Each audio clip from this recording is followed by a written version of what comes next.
I can't click anywhere. I'm missing. I'm trying to turn my microphone on and move stuff. I'm just missing.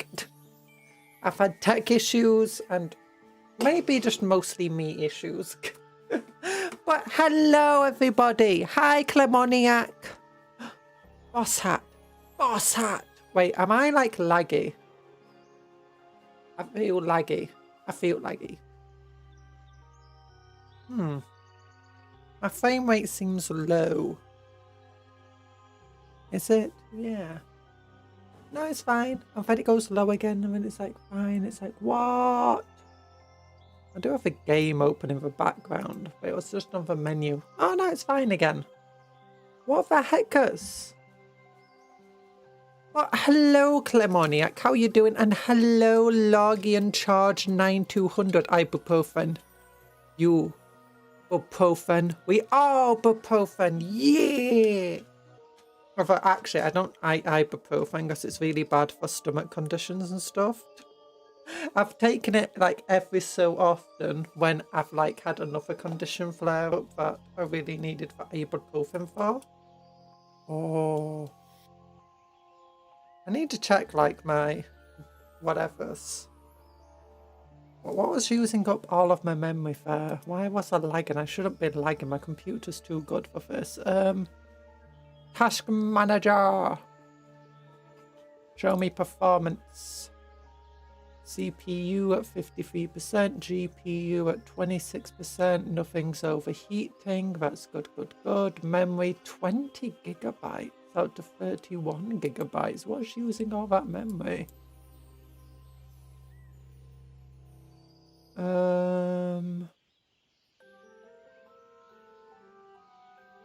don't have a virus on my computer, do I? Using up all my memory. Okay, 1100 on... Wait, Google Chrome is using an entire gigabyte of memory by itself? What the heck is Google Chrome? I've got 2 tabs open! Did Google just... It's Google like expanded Google Chrome so it's now got more hidden AI everywhere. Okay, then 3 gigabytes, 3.6 gigabytes of RAM is being used by OBS. 1.2 is on the Twitch integrated throwing system. Hi, Cert Dude. How you doing? Inquisitor instructions unclear. Praise be for... No! Praise Chaos, apparently, because I've not changed the Chaos drawing yet. I've been painting too much and now I'm... Oh, I understand that. Although I usually get a bit headachy. 1.2 on Twitch integrated phone system, 1.7 on VTube Studio. I mean, yeah, that's a lot of memory, but where's the rest of it coming from?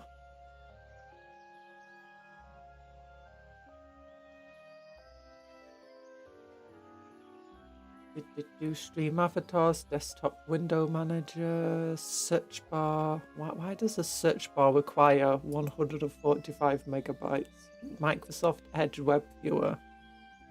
What? I just know that feeling working on 2000. I need to paint more. I'm a banana. No, don't eat me. Don't eat me. No. Ugh. That tracks Google's thought processes. Audio RAM belongs to them, and that maybe Google's just now using us to mine Bitcoin or something.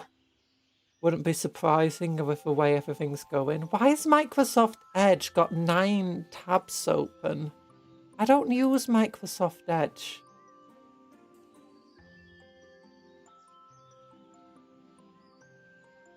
What the heck is...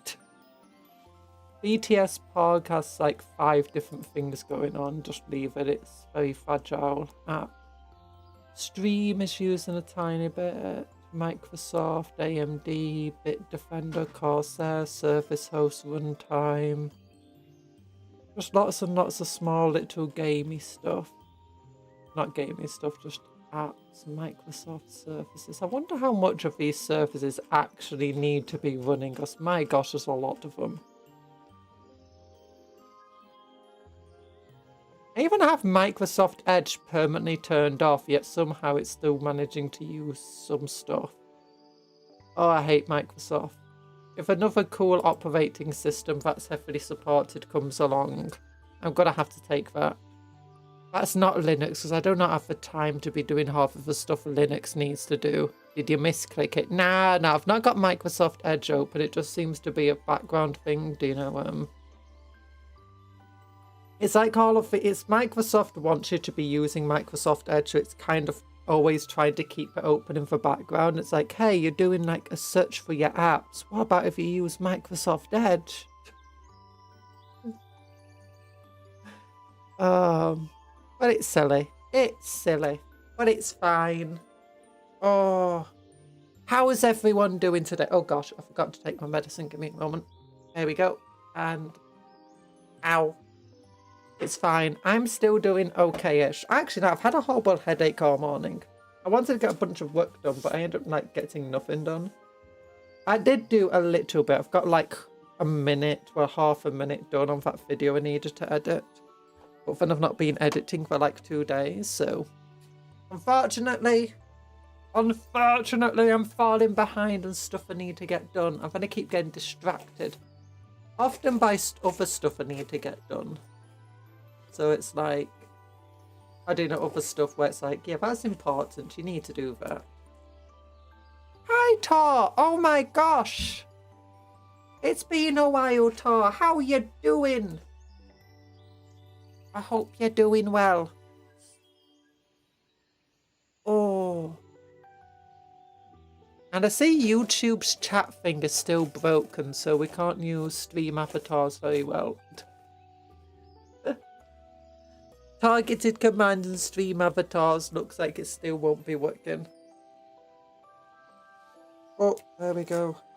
Hairbrushed, hairbrushed. Oh gosh. I'm not being able to wash my hair properly because, you know, I got super long hair and it gets, in fact, when you got wet hair and stuff, it gets into your ears. And because I got an ear infection, they're like, yeah, washing your hair is not a good idea while you still got the infection. Like, oh, now it feels all greasy and terrible. Because I wash it like a lot. And good, been a long season of work. Now it's over and I have time and off until mid-February. Ooh, that's a nice lot of time. So sleeping in and eating well, nice. Okay, be lurking. Y'all have fun. Remember, praise be Slanesh. No! Okay, I mean, we do have chaos time written on the chalkboard, so yeah, it is. But no, don't worship Slanesh and Saint for evil ones. For the evil ones. You need to worship Nurgle. No, not Nurgle. What do they call him? Four-armed? No, not four-armed emperor. Dave. Worship Dave. He brings us TV shows like Red Dwarf and QI and old reruns of Top Gear. Oh gosh. If you don't know, in Britain we've got a TV channel called Dave and it just has loads of like old, and some old, some not so old, like TV shows and stuff. Cup Nana. You do know dry shampoo exists, that I should probably get that. Yeah, I have thought about using that in the past. And I forgot about its existence. I should get some. Yeah. Because I thought about it in the past when I was like bedridden for a while, or whenever I get bedridden, I'm like, you know, I need more ways to be able to like low effort care for myself. So I can just feel better about myself and not get into a cycle of depression of not actually getting physically better.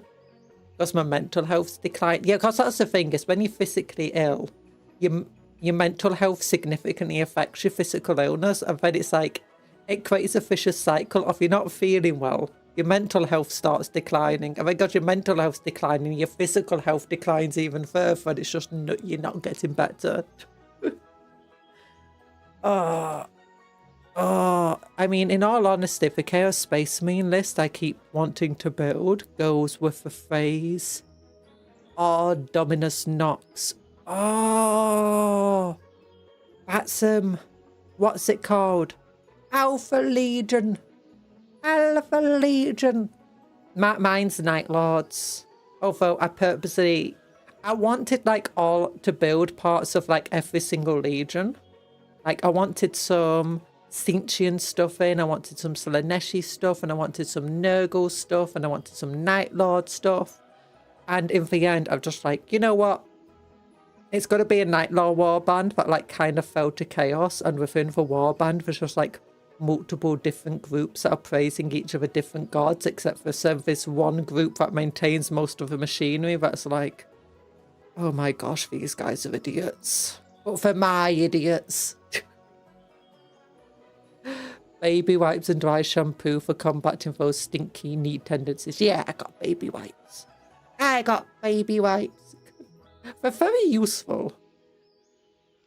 Oh, Clemonia. You almost got it. You almost got it. Oh, you got it. Yeah. As a BBC TV, I have the app LOL, mostly so I can binge watch through Red Dwarf, Death in Paradise, Father Brown, and IT Crowd, to name a few. Oh yeah, my parents love Father Brown and Death in Paradise. I liked the first series of Death in Paradise. Some parts of it more than others. And after that, there's like been bits where it's like, oh, this is pretty cool. And bits where it's like, oh, this is not so cool. Father Brown's nice though. It's a very... Most of the episodes, it's like just something you can just sit back and just watch. It's like, yeah, relaxing. And Father Brown's such a nice dude. He's much nicer in the TV show than he is in the books. I tried reading some of the books, and apparently it's like after the first few books, the writer for Father Brown actually really hated his own writing and his own books. He was just writing it because it made money. It's like, oh no. This was years and years and years ago, so even a very successful author did struggle to make money from the books. Partly because it's before you had all these like rights and stuff, so publishers like took half of the money. I say half of the money, most of the money. IT Crowd. I like Red Dwarf. I keep wanting to watch Red Dwarf, although trying to rewatch it now, it does feel a bit... Some parts of it just feel so slow. Or just like so old. It's like, yeah, I've laughed at these jokes before. They don't make me laugh anymore. My old man is a big Death in Paradise, Midsummer Murders, Father Brown, and other murder series. He also got me started on Keeping Up Appearances. Oh, I watched Keeping Up Appearances as a kid. Not because it was out at the time, mind you. Because my parents liked it and it was on gold. It was on gold! And it was surprisingly fun. Slow, have you been spending too much time on TikTok? No! No! I'm just ADHDing. I'm joking. No. The first few episodes of the first season, they suffer from what a lot of TV shows, like especially back then, and like where it's the first show that they've made, have this issue of, you know, like long pauses and relatively slow choreography and stuff. As soon as it gets past the first few episodes, you start seeing it kick into its own rhythm. But it's like they're struggling to find that rhythm in the first few episodes. And that's what makes it a bit hard sometimes when I'm trying to do the rewatch. And you find this with a lot of TV shows. Cupcake, you probably miss Vine as well. I never had Vine, and I don't use TikTok. I do sometimes get a bit absorbed into YouTube shorts, but I'm trying to avoid that. Cupcake is allowed a little doom scrolling, you know, as a treat. I'm trying to avoid doing that. I need to stop myself going onto Reddit, but it's like a habitual much muscle thing. Hello, Dr. Smilex, how you doing?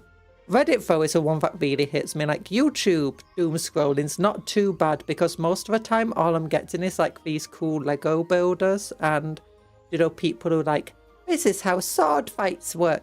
This is how a sword works. And it's like, yeah, have a really nice people, and they're just like, and it makes me feel better about the world. And it's less like doom scrolling, more like hope scrolling. Reddit though, it's like, oh no, it's just full of darkness and doom. And even though I try just like keeping it to Warhammer and stuff, it's like people are just so doomy and gloomy and angry, and it's like, nook. A great show was Arrested Development. Oh, I've seen bits of that. I'm not a big fan of that. I couldn't get into it. My parents like that one. Oh yeah, my parents also love a lot of those detective shows. Oh, for I think the best one in recent years. Win Penrose loves it as well. Oh, what's it called? Shakespeare and Hathaway, yeah! Shakespeare and Hathaway is really good. I'm doing fine. Oh no, don't worry about that. That's why we have a little venting place in the Discord, Dr. Smilex. See, it's simple. We just take the orc philosophy in life. Yeek! Oh gosh. A great show was, yeah. They could set up a joke and deliver the punchline 2 seasons later. Yeah. There's a lot of stuff. Shakespeare and Hathaway is really fun. Like, if you just want a really fun and happy detective show where not every single episode has to be super dramatic with like people dying and stuff, Shakespeare and Hathaway is great. Like, you've just had episodes of like a lost dog and stuff, and it's just been like really funny. It's like, oh, I like that. It does get a bit more serious with some episodes and stuff, but it's like, oh, and it's amusing. Oh, what's it called? Oh, another detective show that we really liked. Oh, it has a guy, in fact, I don't like him in a lot of stuff. Mitchell. I think his name is Dave Mitchell? Stephen Mitchell? I can't remember his name. Oh, but it's got fun. Ludwig, that's the show. Yeah, I kept wanting to say Beethoven. It's like, it's not Beethoven, it's the other guy, Ludwig. It's his other name, sorry. Other guy. It's Ludwig. That's what it's called. And that's a really fun show. It's a lot more dark and serious than, what's it called, Shakespeare and Hathaway. But it's a very, it's also still quite funny in its own right. It's about a guy who's like a puzzle solver, and he's got a twin brother who's a detective, but his twin brother's gone missing. And you can imagine what happens just based on this thing, like the identical twins. I know I've been wanting to start Luther and Blackadder. Oh, Blackadder is great. Blackadder Goes Forth is probably the best one of the Blackadders, especially for its ending. The first Blackadder series has a lot of golden moments in it, but it's a lot harder to watch. I always suggest getting into it with the second series. And that one it's not my favourite, but it's very close. It's got a lot of my favourite parts in it. But as an overall thing, second series isn't favourite. Third one is very, very nice. I think it's got some of the best timing and delivery and stuff within it. One of my favourite shows is The Wire. I've not watched that. Great writing and some memorable characters, especially Omar Little. Oh, hi Archeon, how you doing? Archeon. Who is this cute cat? It's me. I'm not a cat. I'm just a cupcake shaped like a cat right now because they're being mean to me. It's not choose time. It's chaos time. Also, we're not doing chaos today. No, it's not choo-choo. It's chaos like for 8-pointed. Well, I mean, you've only got 3 points or 4 points of it. But yeah, for 8-pointed star things here. Oh gosh, wait. I want to check something. I pressed the wrong button. I keep doing that today. What is this? Oh, they've announced, they've shown who the other Warhammer Quest character is.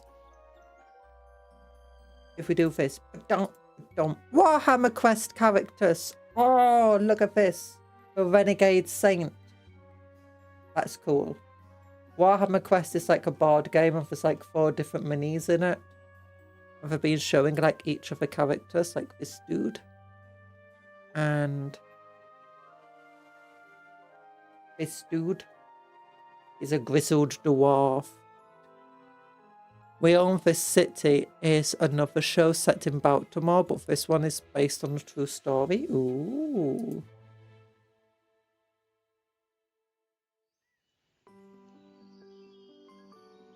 Around a year and a half ago, I took a one glance at Warhammer and I got yoinked. You got yoinked!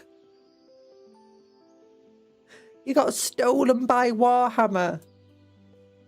I mean, to be fair, that's what happened to me. It's like, when I was just a little kid in my single digits, I was, a friend, it's hard to say that for a friend, but I saw a white dwarf, that belonged to the uncle of a kind of friend, of someone who went to the same school as me. I was like, oh, that looks so cool. And I saw Tyranids versus Space Marines and stuff. And it was an old white dwarf, but it had the Battle of Macragge in it, which was a starter set. I'm like, I want to get that. And my parents found it and got it for me. I was like, yeah, starter set. I better collected some Space Marines, swapped my Space Marines for some Tyranids, and I probably lost out on that deal. But I didn't mind too much because I got a Carnifex, and Carnifexes are cool. Isn't that game an updated version of the old Hero Quest game? Kind of. Warhammer Quest and Hero Quest are 2 different things. Hero Quest, it was originally like used for, partially produced by Warhammer. And it was kind of like semi-related to Warhammer, but Hero Quest is still its own thing that's separate from Warhammer. Warhammer Quest is its own separate thing that came out, I think, after Hero Quest. And it was in the same vein as Hero Quest, but it was specific for Warhammer. Oh my gosh. The hand! Stop! The hand! The hand! No! Yuck! Get off my face! Anyone introducing you to Warhammer is no friend. They've doomed you to a life of poverty, unpainted grey plastic, and living in a house made of old miniature cardboard boxes. It's true. But then I played for years, but as I got further and further into school and closer to like serious exams, I ended up having to step further and further away from Warhammer. I then got into fantasy only for them to then announce that Age of Sigmar was coming out, and I was like, no! And Warhammer Fantasy was being killed off. And then after that, I kind of like wasn't really in. I didn't go to the Warhammer stores many times after that point. I was still going every so often to like a club that did Warhammer and other games. I better tried getting back into it in university, but didn't really have anyone to really hang out with. I mean, there were some people, but they were really creepy and they weren't very nice to be around. So I bought some Wood Elves, and that was basically my last foray into Warhammer until I started VTubing and people were like, Warhammer, Warhammer, Warhammer. I'm like, okay, we'll look at it. And then I got really back into it again. I mean, I haven't gotten models yet since I wrote, but I plan on it. Ooh, yeah. Also, can you guess who I'm named after? Archaon, the destroyer, the Ever Chosen. Either an Archon from the Dark Eldar. That one Eldar. Yeah, but for those are the 2. Oh gosh. But you don't need models to be a Warhammer fan. There's books, there's lore, there's games like we're playing now. Oh gosh, yeah, I don't know what's wrong with my computer. I'm gonna have to like do a full restart of my computer and then do a full turn off, I think. Okay. Okay, I can't do the entire intro this time to the game. We have to skip it because the game's mean to us. Because I got, last time we played the game, the stream ended up getting caught by, the YouTube thing of saying, hey, this is copyright material. Cut it out of your stream. High value target located. Royal Vizier. If you broke, start with orcs. Lots of kit bashing potential. Yeah, either that or knights. Well, knights aren't necessarily a good one. Because unless you buy their armigers, they're only 140 points each. But it's a £50 for 280 points, which isn't the worst thing. But then it's like £100 for any of your really decent models. Custodies are a good starting point to get into the game, because it's like you get a 1,000-point army or something close to it with the combat patrol.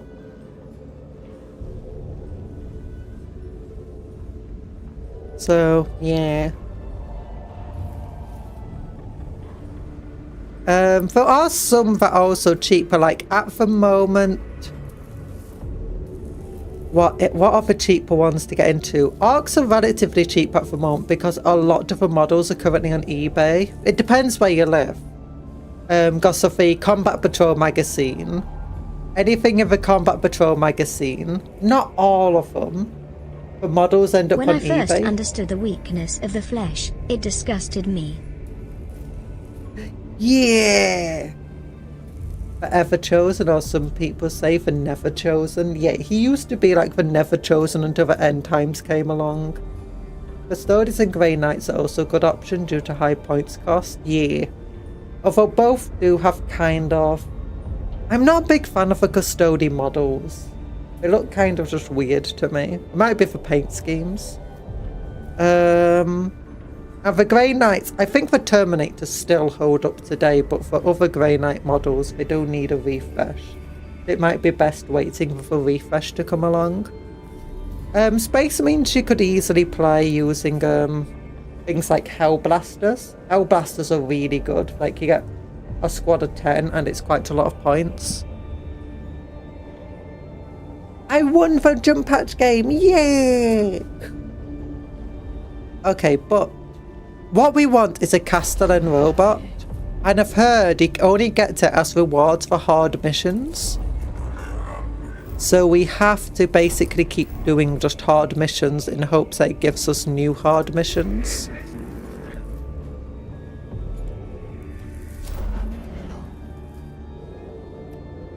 I mean, this one wouldn't be terrible. You want to do the War Games one? Subdomina Kepler reports a strange chamber in the tomb of a Netvus containing a scale model of a tomb complex. Locate and capture the chamber so its contents can be used to make the map of a tomb more accurate. Ooh. Probably my favourite, specifically Space Marines, are the Space Sharks, or the Cacorodons, something like that. But if we go on Legions, the Iron Warriors are pretty fun. Although I do kind of want to make, if I'm going to make Iron Warriors, I'd want to make a Loyalist Iron Warriors, just because all the coolest Iron Warrior characters are Loyalists. Or were Loyalists. Iron Within, Iron Without. Space Marines, due to so many selling, half a starter box can be a decent option, but it might not be so competitive for a good starting point. The issue with Space Marines and why they're not seen as competitive, I think, is that so many of the...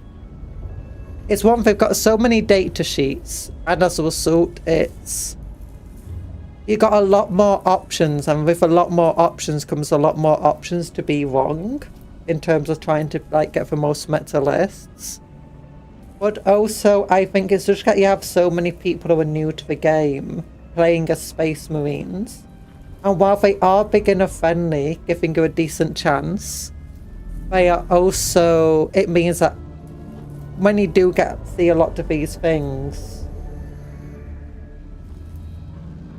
they're not always that great. I do love my definitely loyalist maybe traitors. Oh yeah, if you're going to start the game though, do not buy the current Space Marine Combat Patrol, the one with 5 Infernus Marines, 5 Terminators, a Librarian, and a Space Marine Captain. It's cheaper just to buy the starter set and a Captain, and you get dice, rules, and all sorts of it. No, buy the starter set and buy a Librarian if you want all those models. Specifically. It's just never worthwhile buying that Combat Patrol. There's no reason to buy it over just buying the starter set. I do love Trizon, and one way or another I'm getting Fashtar. Yeah, Chaos Space Marines aren't the worst to get into for like saving some money on them. Because there's a lot of like really high points cost models there. Necrons are also not the worst because a lot of their models on the cheaper side of stuff, but that's partly because a lot of their models are like push fit. But yeah, let's do this War Games one. We get another mission thing, and also I think she's apparently the one most likely to give you new units. We got our 5 people. Oh yeah, let's look at our 5 characters. We got Branwy, who is a melee specialist. We have Anthony, who's our shooty specialist. We have Joe Mama, who is another melee specialist. Did she finally get that ability? She did. Oh, yeah. We have Dr. Smilex, who is our healer. And we got French Puff, who is our cognition feat gainer.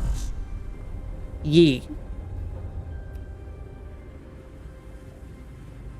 Yeah, I think everyone's pretty cool here.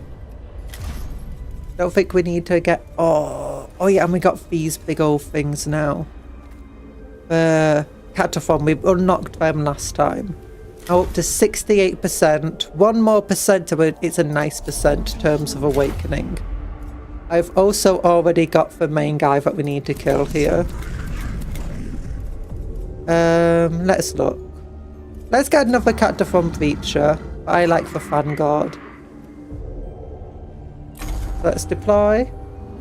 Servo tentacles, yeah! I've just received a strange report from our Skitarii units of the Tomb of Nephtusk. It might be worth your attention, Majos. Lord Nephtusk, it seems, was eager to commemorate his achievement in building the tomb complex. Previous mission data suggests Lord Nephtusk was greatly enamoured of memorializing himself. One of the inner chambers contains what looks like a scale model of the whole tomb valley. All the structures rendered in miniature. It's quite a thing. If such an object were captured, it could be invaluable in planning for exploration of the tombs. Especially its purpose might also provide useful intelligence. It represents a conundrum that causes me my emotional cause to return some curiosity. Yeah, let's go with our servo tentacles.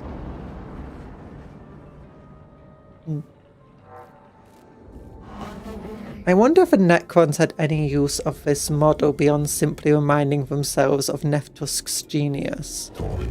Such miniature recreations are sometimes used in strategic training exercises like Warhammer. That's it. It's not a game. It's a strategic exercise thing. This use is considered obsolete to the Adeptus Mechanicus. Never. You don't play with Warhammer, you crazy eggs. Sleep. Taught tactical practicals and battle prayer sermons. In any case, I've plotted the route to the chamber, where the Necrons have recaptured much of the area from our Skitarii. Perhaps they're using the model to plan their counterattacks. It shall soon be beyond their use of Domina. If it cannot be captured for our use, the application of explosives represents a logical, suitable solution.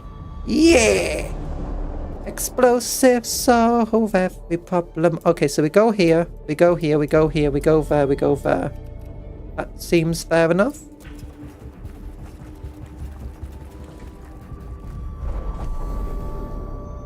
Oh my goodness, look at all these Necrons. A lathe-like machine fills this chamber, going by the components littering the floor. It is used to manufacture tiny statues of Necron warforms. Oh, they're just tiny statues. Oh my, they really are playing Warhammer. This is just a Warhammer display shelf. Oh my goodness. It's perfect. Don't forget to like the stream. Okay, so what these the Necrons have to do this is unknown, but it seems clear they should not be allowed to continue. Sabotage a machine, so next operated it shakes itself apart. Blow up the machine, entomb it. I want to steal the machine. I want to print my own Warhammer. Use a demolition charge to collapse a whole chamber. Oh. Explosives! Okay, that didn't help. The machine is rigged with grenades. The cohort falls back. The grenades blow the machine apart, creating enough of a commotion that nearby Necrons are attracted. Oh no. This is the next few weeks are school weeks. Then I have one Friday off and get to go home on Thursday. Then after that more school weeks and then Christmas break. Ooh, Christmas break is coming along. Yeah. I hope you have fun at school though. Okay, first one. We don't have any cool stuff here. For once, explosives wasn't the solution. Okay, so at least there's a lot of cognition points here. Ooh, turret. Ooh, that's scary. At least we can see how much health it's got. Unfortunately, it seems to be Dr. Smilex who goes first. Okay, French Puff goes after him, that's good.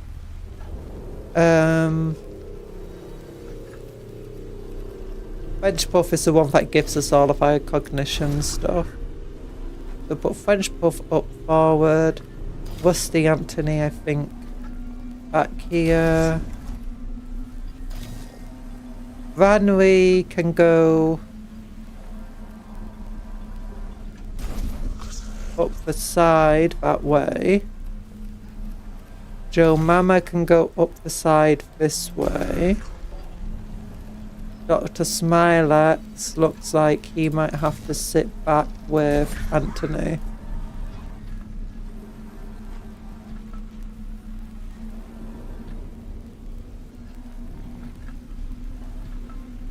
Okay. Looks like Anthony's going last here.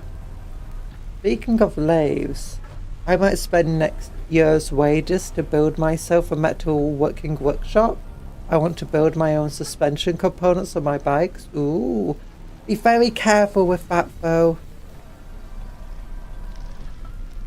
It's the last week of this month. It is, and I think Halloween's this week. I don't know which day it is actually. I should have thought about that when planning stuff. Oh gosh, that's giving them bonuses. Okay, Dr. Smilex, I think I'm going to delay his turn. Okay, they can't move from him there.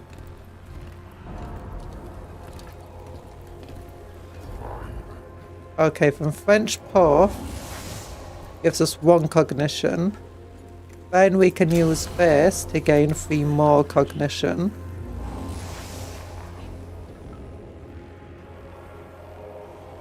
Then I think we can walk him up to here. Steal 1 more cognition. Cognition is what we use to like power our abilities and our weapons and stuff.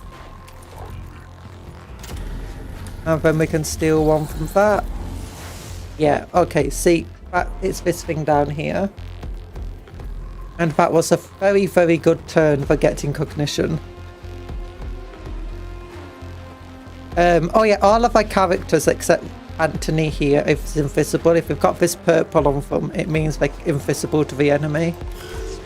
Technically not invisible. Really.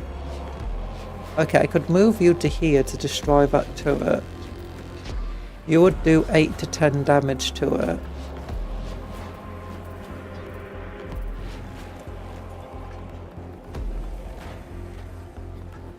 Can't remember what day it is Halloween. Okay, we don't have any troops. Oh, I'm wondering what we want to do.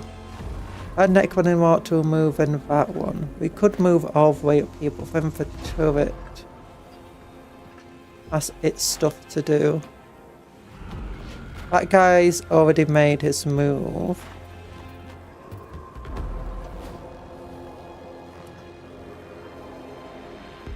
I think it might be important just to get rid of the warrior there. Yeah.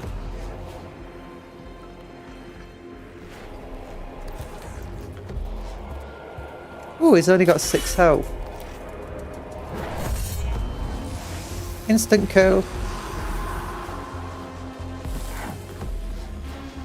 Don't worry. Corrupted technology is just their ability. Gives some extra damage, but they take damage every time they make an attack. Okay, if I can get up to here, I guess.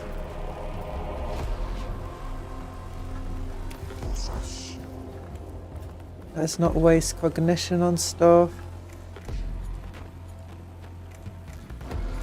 Yeah. It's the 31st. Ooh. Okay, Branway. We can half move past here, get that cognition point. These replenish at the end of the round, so when it says new round there.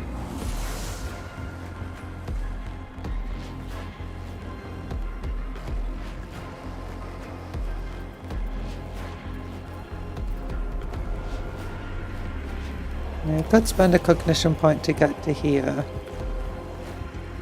Scan this.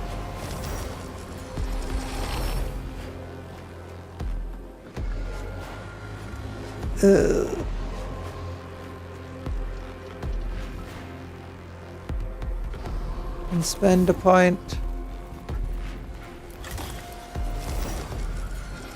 Yeah, Blackstone is like our resource for money and stuff.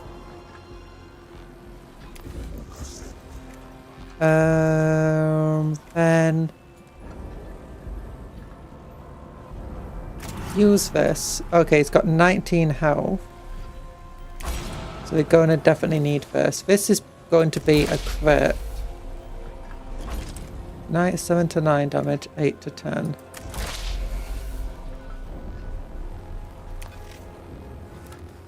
So we'll ignore his armor, which is good. Then Ishmael hopefully killed. Yep, killed.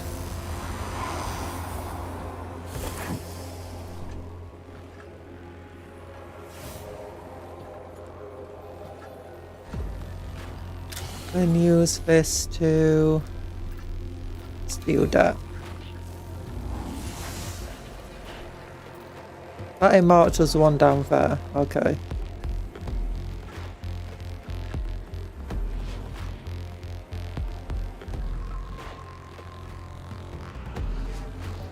I think move here, I guess. Just get out of the way. Hi, Quadro! Are we making machines or unmaking them? Kind of both, to be honest. We're trying to unlock a big old robot.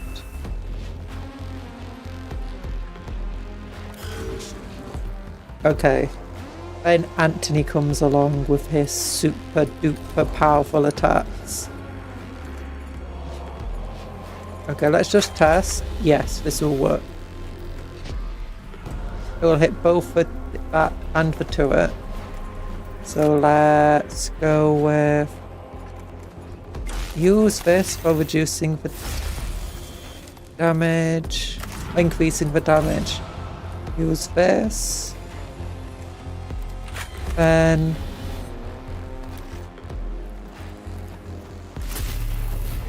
wait, why didn't that hit the turret?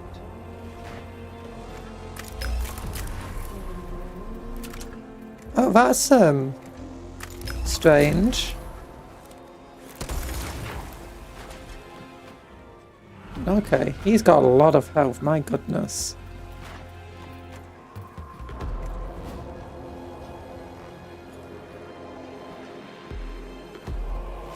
Huh.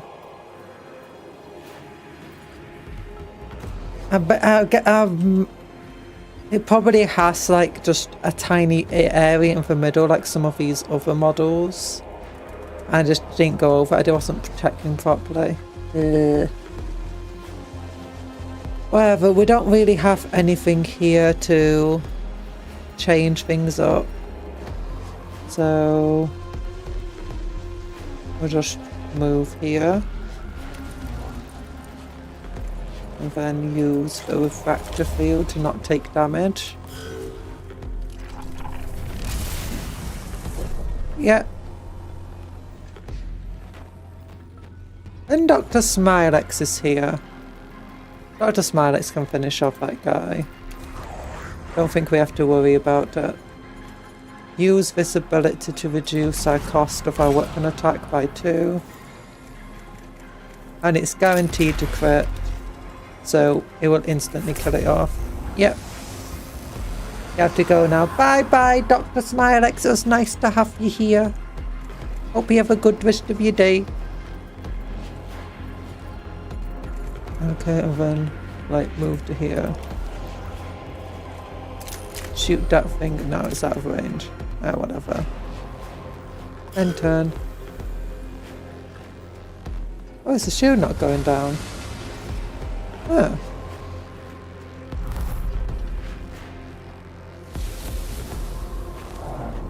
Okay, then we can summon something if we wanted to.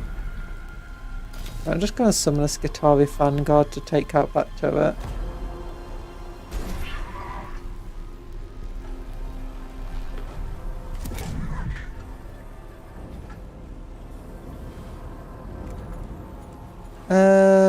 I'll delay Dr. Smilex's turn again. Oh, you can shoot through there. I did not expect that. Ew.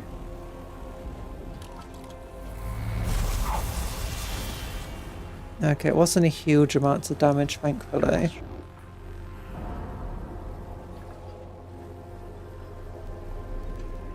But if you move here...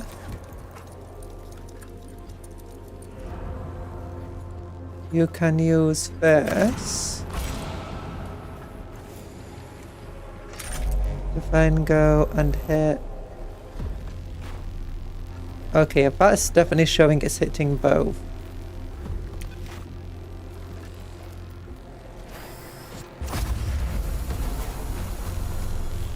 It didn't take him out.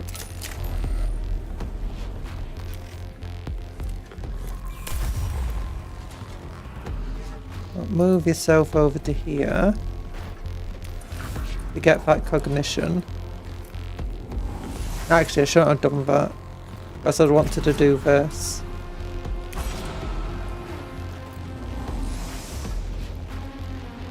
I'm a silly Billy. Okay, are you under here? No, we're gonna smash them up. Recognition.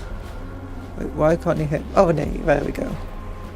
6 to 8 damage. That's fine. Oh gosh. Yeah, this one really crits very easily. Then move to here. Whack that thing. Which I think will lower that shield.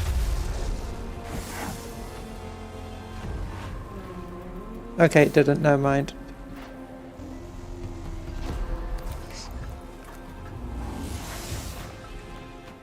We'll get to here and I want you to servo skull that thing. And then just end the turn. Maybe we have to bring down the turret.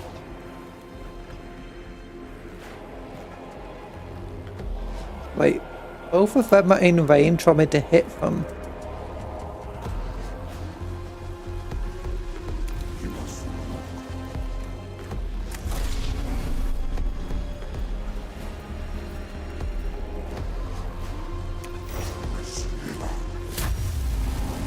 Oh, it killed him.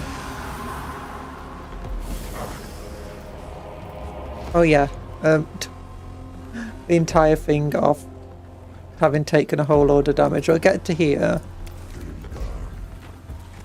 Hit this thing.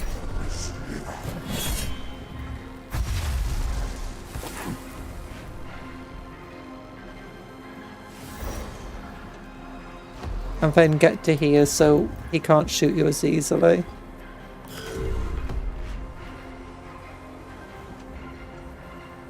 Okay, that shows when I'm actually in range of a turret. That warning sign, it looks like. That's nice to know.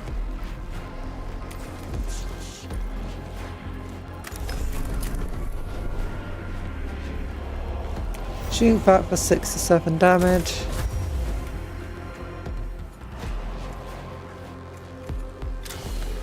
Oh, I just want to see something now. No. Then... no, I'm not going to spend a bunch of stuff doing that. Good morning, Douglas. How you doing? I hope you're doing fine. I'm doing well. Yeah, enter. I don't want to spend all my cognition there. Go to here. Shoot this thing. Oh. If you can Ellen. get to Kastelan, you can dodge a bombardment. No, don't bombard me. Okay, we can't get up there.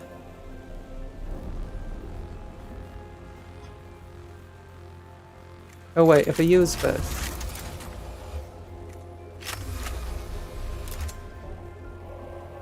I don't want to destroy him immediately.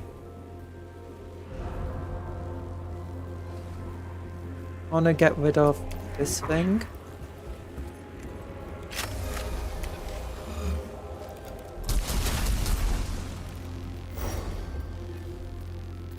To reduce the Necron Awakening. Then... oh,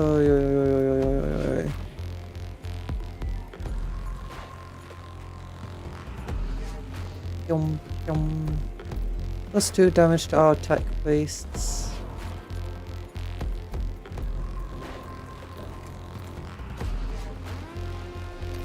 We'll get to here, spend some cognition.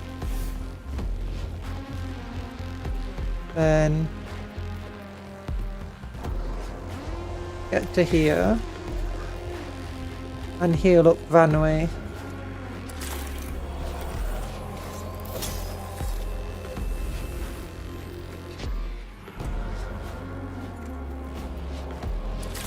Yeah, might as well.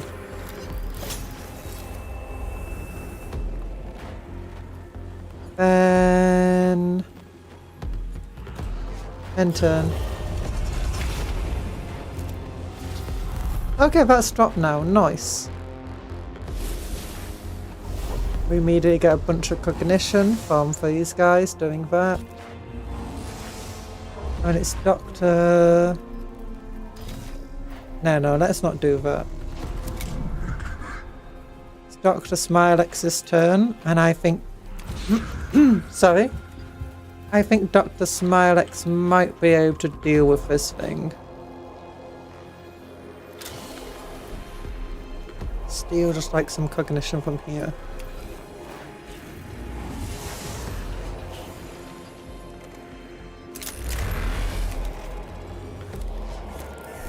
Yep, there we go. Finished off. Didn't know how much health he had left. Oh yeah, I forgot we collect all the cognition from around the map. So we didn't need to waste a servo skull. We could have just checked his stats. You're amazing! Hi, Tyrusus. I have never come across such a strange habit of a Necrons. I cannot guess at what purpose the Necrons might have of these diminutive replicas. I shall have to think on a solution for the puzzle. A bizarre sight greets the cohort in this chamber. Hundreds of miniature Necron warriors, each no taller than a man's finger, standing on dozens of shelves built into the walls. They are detailed enough to represent specific units and individuals amongst the Necron leadership. Loot for... Take over Warhammer! Yee! Take some of the odd miniature Necrons. They might at least be useful for study. Such a chamber or something that might give meaning to the strange discovery. Destroy. No, I want to collect them. Yee! The cohort pockets a few small figurines. Steal all their Warhammer. Both they are destined to end up curios of the possession of some tech priest. They can in the meantime provide new examples of Necron war forms for the data banks of the Adeptus Mechanicus. Oh, that's cool. Okay, we're doing pretty well. We've only got a little bit of damage. I've got lots of cognition. Nobody is safe from the Necron called John Necron. No! John Necron's not here, thankfully, otherwise we'd be doomed. Unless John Mechanicus comes along. Or John Warhammer. Oh, it's a new destroyer. It's a destroyer sniper. Resource lifeform NN346 Necron destroyer have been positive. Now seen heavier pattern. Designated lifeform code NN346.2. Gather we must. We must gather. Why did you speak at you like Yoda at the end of there? Isn't it a failure of Isn't it a failure to Omnicide that we farm from the Xenos data? One of my favourites. Cannot unless you canticle. Shares. The only will of a machine spirit is that of the omnicized technologies, for the Xenos will deceive you and tempt you. But you will not falter, for you are a priest. You are a priest.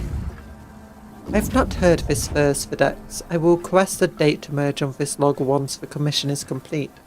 For now, however, we must do what we can to survive, and the data mining Xenos lifeforms is one of those sacrifices we need to make.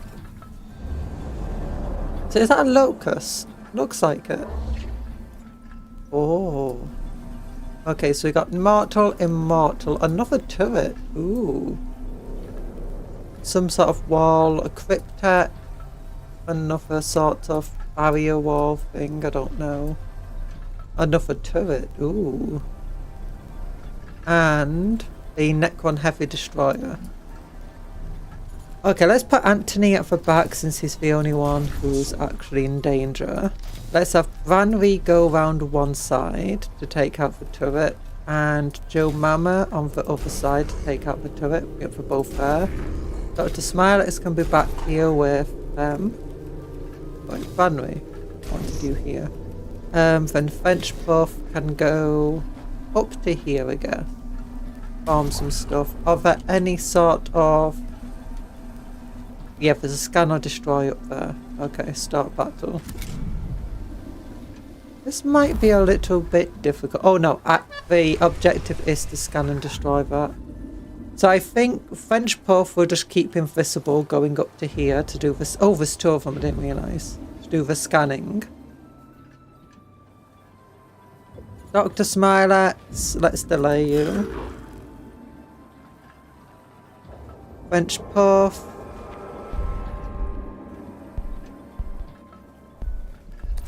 I think what would be fun is just have French Puff go up to there.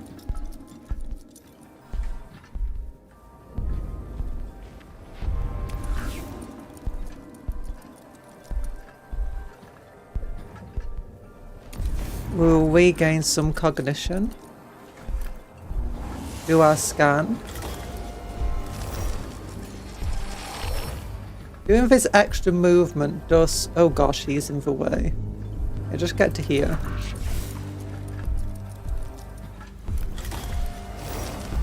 I wonder how tough that destroyer even is.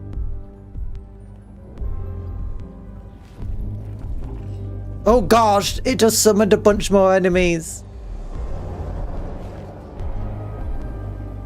Oh, the escape's right here. I did not expect that to happen at all. If I'm gonna be entirely honest with you. Oh, I wasn't thinking. Of course it would do something like that.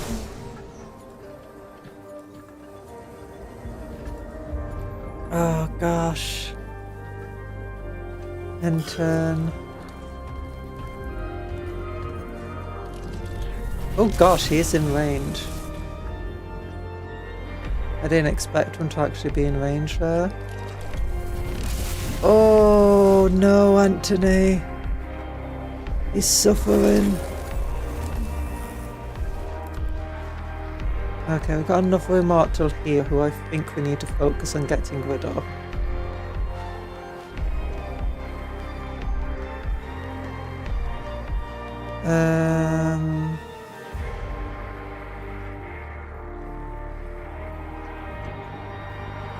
We've got another immortal there though.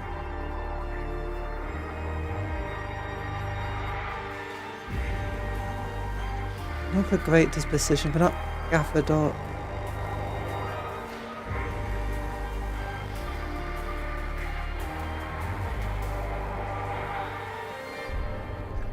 Well, whatever. We need to protect Anthony because he's going last. Ugh. Okay, what's this immortal like? Physical armor, so yeah, best to do a physical attack first. Oh my gosh, it's so tough. Because it will be always critical, so it will ignore his armor. And while this one's an energy based one.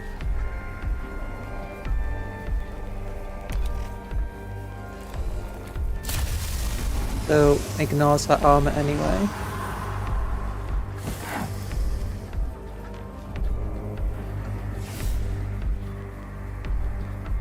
Okay, get to here. Then...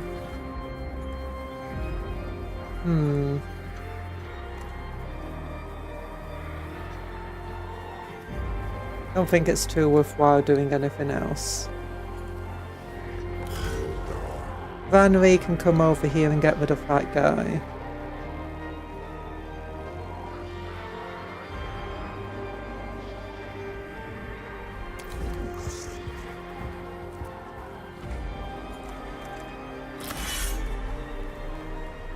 Now do one of your energy attacks first, because he's got energy armor. And we will get 100% crit from this. 9 damage. And how much health does he have left? 10. This could kill. It did. Nice. We got large crit chance on our guys. That's just upgraded a lot.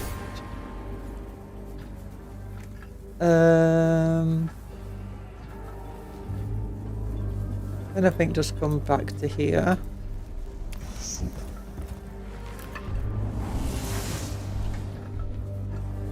Then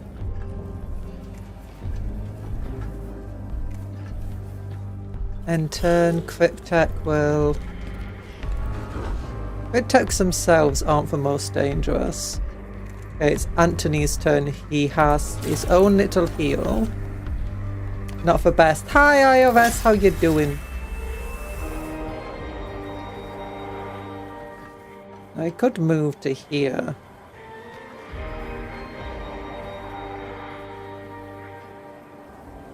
That could be good actually. Just to get rid of that annoying Cryptek. Then use this, up our damage by 1. Reduce the cost of our attack by 2 points. And then hit both of them with a big old laser beam. That did not kill either of them. Oh my gosh, no wonder it didn't work. He's got so much health and so much shielding. Crit him! No, I didn't. Let's move here. Whack him with the stick.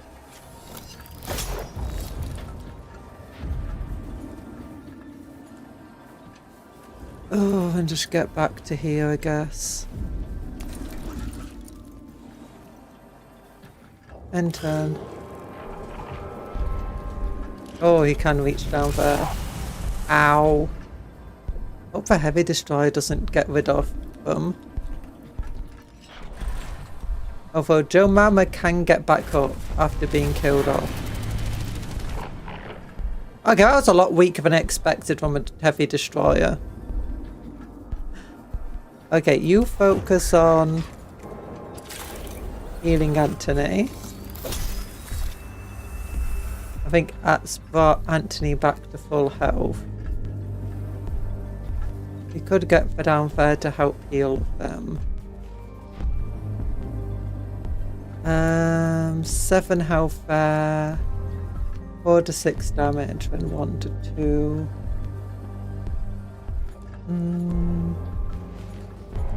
That could work. When does Joe Mama go? Okay, the heavy destroyer goes first. Meaning they could wipe out Joe Mama.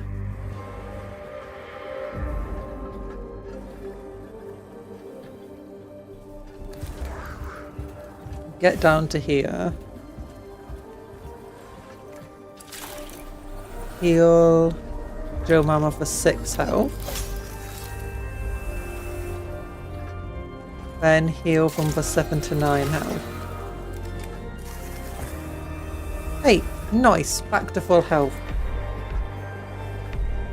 Then we won't do any more attacks.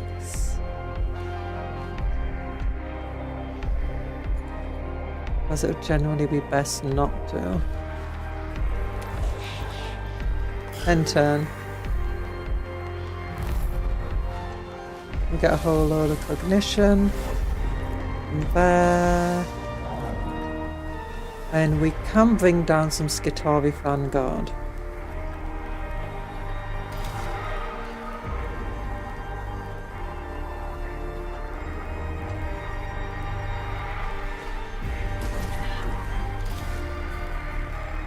I just put them both right here. You know what? That sounds good enough to me. Oh, it charges its weapon for the first turn. Okay, that's interesting. And Dr. Smilex. I'm going to delay your turn again.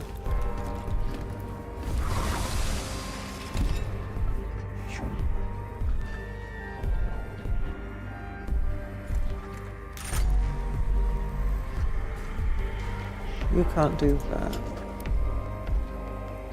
Ugh. That's cool. Now let's reduce this weapon's attack by 2. Then get a guaranteed crit on him.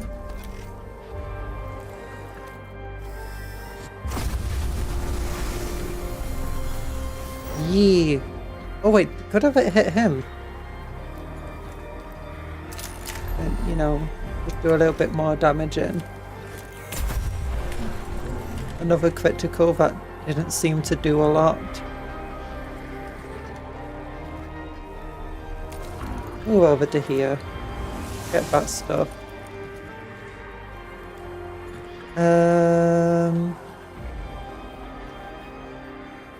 Oh yeah, we need to escape. Oh whatever, end turn. It's fine. Joe Mama can take that. Oh, we didn't use your force field last time. Nah, it's fine. You can take that.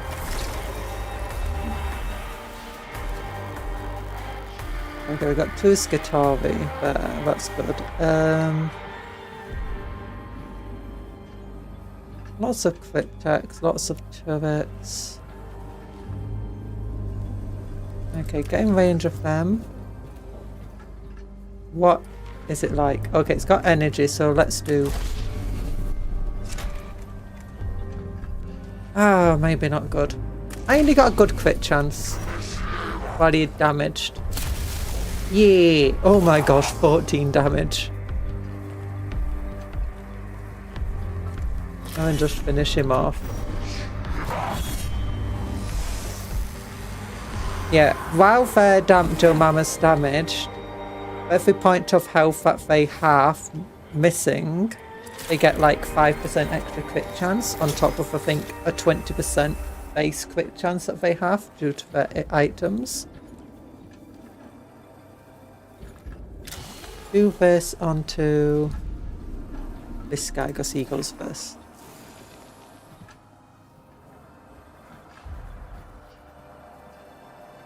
That immortal's not gone yet.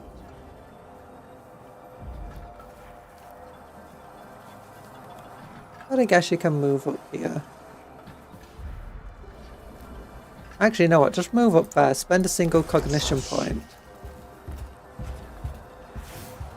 Oh, I forgot about the turret.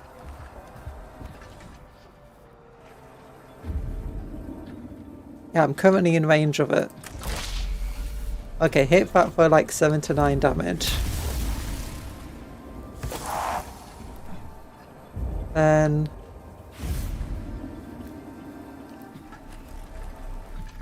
like, just get to here. And use that on them. Oh wait, I forgot about this.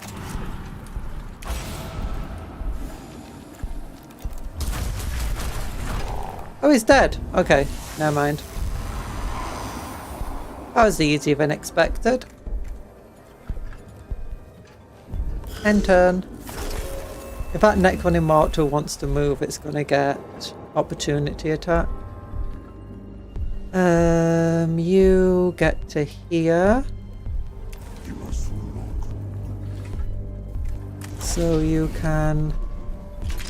Actually, wait, if I move to here quickly... That will not hit our guy. Good. Boom! Oh yeah! 2 in 1. What do you mean we have to escape? We're winning this fight. And use your heal on Anthony.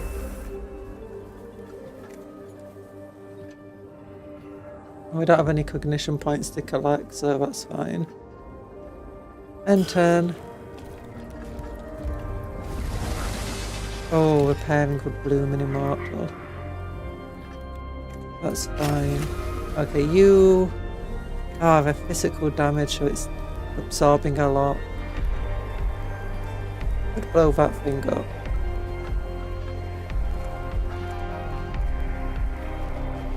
Now we'll do this.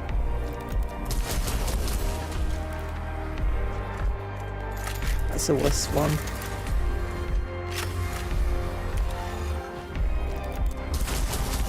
Oh, good.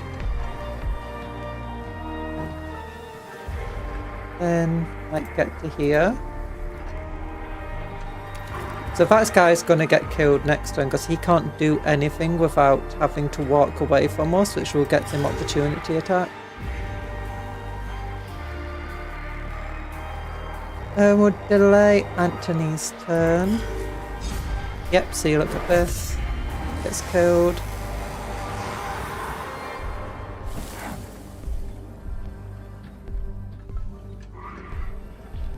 Then you can, like, step to here. Shoot that thing. Plus that reduces the next one awakening. And get to here. The only things you have to deal with now are turrets. This is why I love these guys. You can shoot twice. And we got the cryptex, but the cryptex aren't as dangerous. They might summon more enemies, we don't know. We're standing together.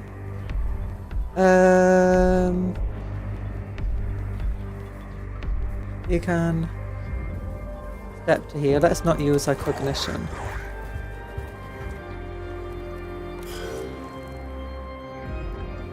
You... None of the enemies will be in range for you. Yeah, it doesn't show that you can shoot anybody. I mean, you could take out that turret potentially. Or at least significantly weaken it.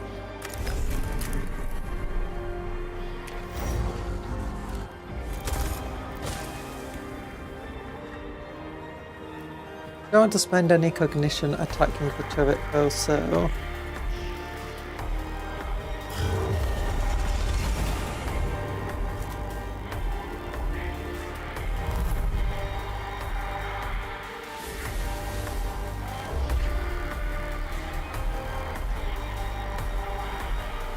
Oh, if I put the battle servitor here, it could get like a super cool big attack on those guys.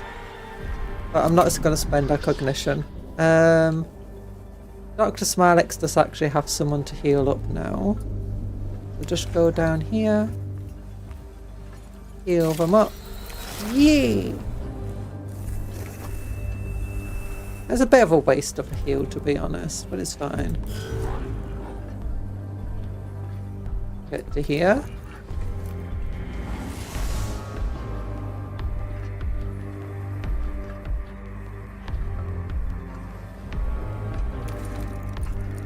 Get to here.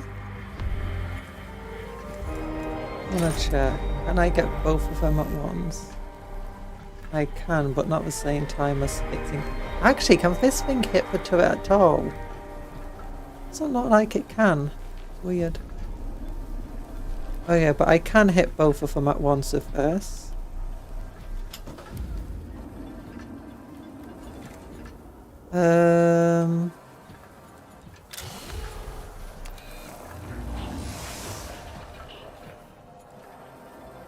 Oh, that's filled for cognition gauge. Ooh.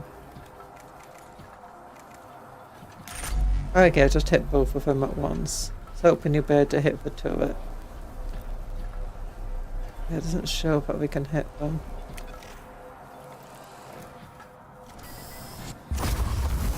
Okay, that one's down. Nice to know.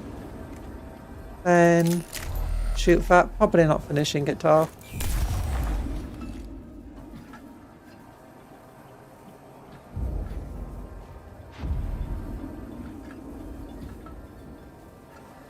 Okay, don't want to move that way then. Move down here. I don't think that can like shoot or anything. We'll go here. Can I just... No, I can't. Oh no, I can steal cognition from it. Nice. Okay. That's good. Yay! Then end turn. You repair yourself.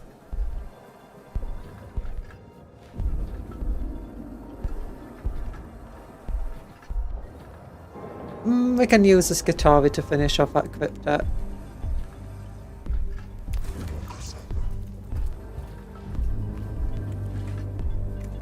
Then attack this. Wait, how much damage will this do? 7 to 14. Can we destroy it in one shot? Yeah! And you got hurt doing that. You know what? Just get off the cryptet.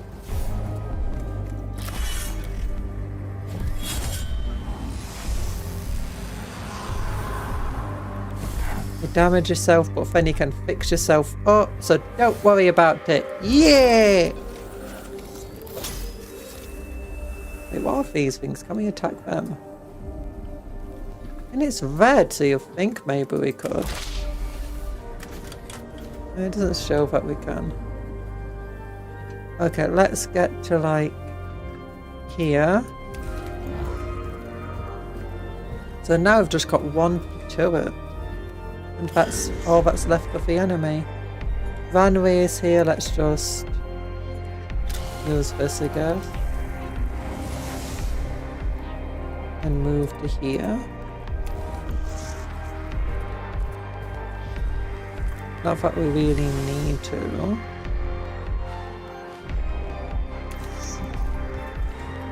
End turn.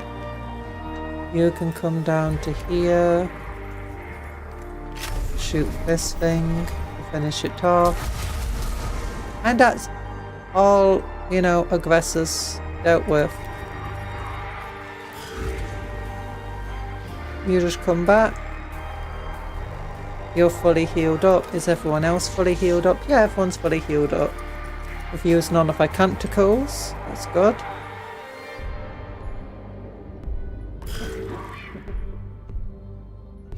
Come down here. Hi, Nanofate. How you doing? No Necron summoned. We don't need someone for big old servitor. Delay Dr. Smilex's turn.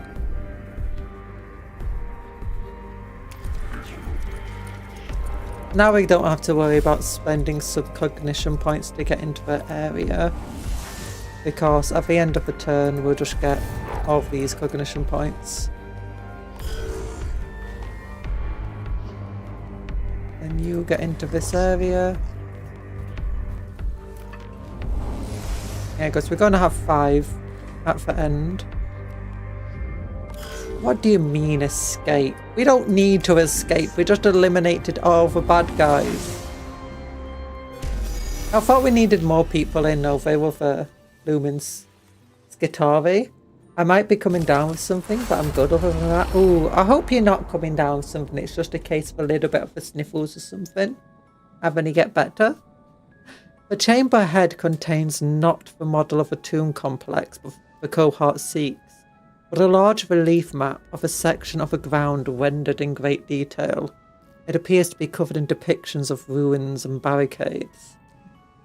Consecrate the table. Sanctify the map to the Omnisire, destroying any corruptive influences. Search the table, examine the map, perhaps it charts a location somewhere in the tomb. Flip the table! Oh, we have to flip the table for the mems, don't we? Might be a strategic tool. I like the idea of searching the table. That's what I want to do. But flip the table! Oh. They lured me into a trap. Okay, that was scary at first, but we got through that battle pretty easily. Lift! This one. Yeah! The raw binary belongs to me. We're getting Blackstone. We need Blackstone to upgrade our priests and stuff. Ba-dum. Ba-dum. Ba-dum. Ba-dum. Ba-dum. Ba-dum. Ba-dum. No, no, no. Ba-na-na-na-na. Ba-na-na-na-na-na.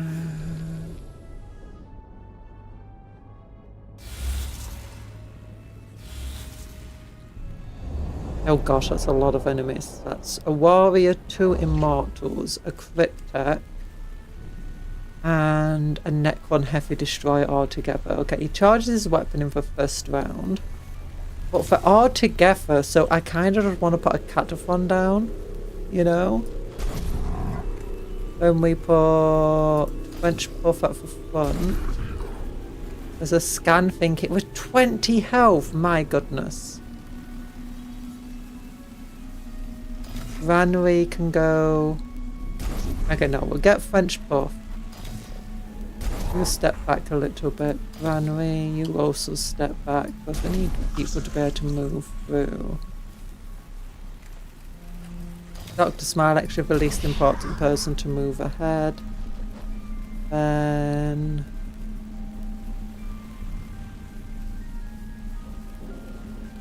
where's the Stefarius? Joe Mama. Okay, Cataphon back to Servitor.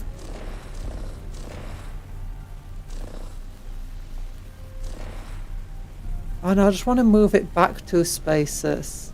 Ah, but it won't let me. Okay, I'm gonna have to like get French Puff.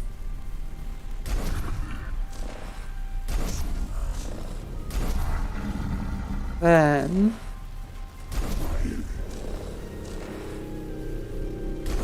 there we go.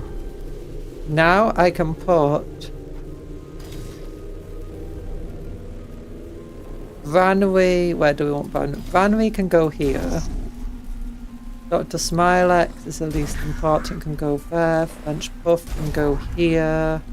Joe Mama can go here. And Anthony can go at the back. There we go. Everyone's got free movement except Dr. Smilex, but that's fine. Oh gosh, start battle. Can't you exercise for us all? No! No, we have... You can't be sedentary for too long. Oh gosh. Armor boost for everybody apparently. Charging weapon. You delay your turn. Bench buff.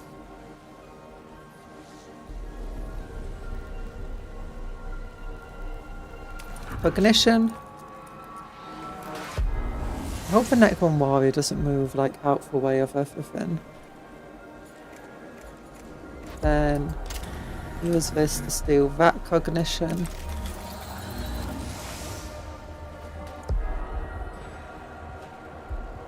Then I guess just use that cognition. We're maxed out in cognition. You know, we could shoot through first and hit.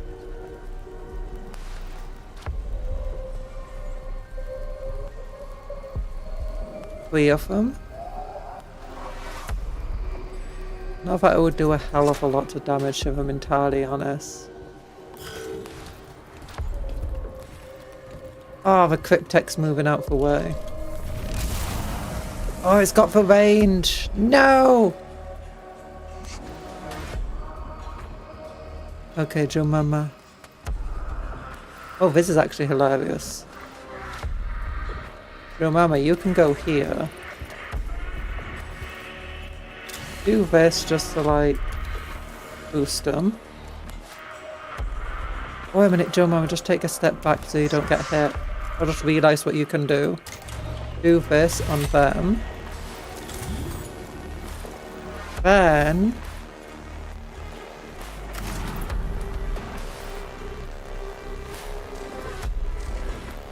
is it not in range?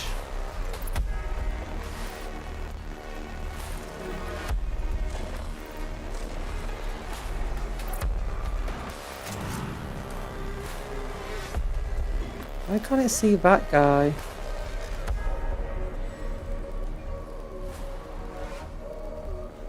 Whatever, just do that. Oh, it vaporized him. Yeah, okay, that actually just meant I couldn't hit the other dude. Okay, that's fine. I guess. End turn. Cataphon Breacher. Yeah, it's just out of range of hitting them. That's a bit sad. Oh, but if it hits here, it can hit everything.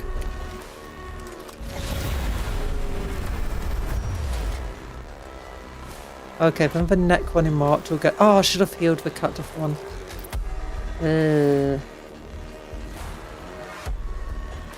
Once that Immortal goes next, I'll be able to hit.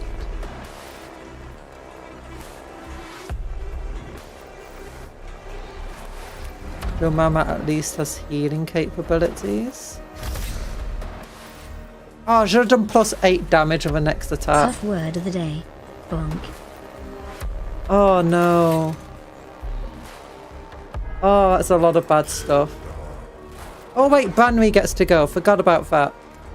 Okay, Banwy can heal for 9. Won't be able to do anything through there. But hi, French Puff, how you doing?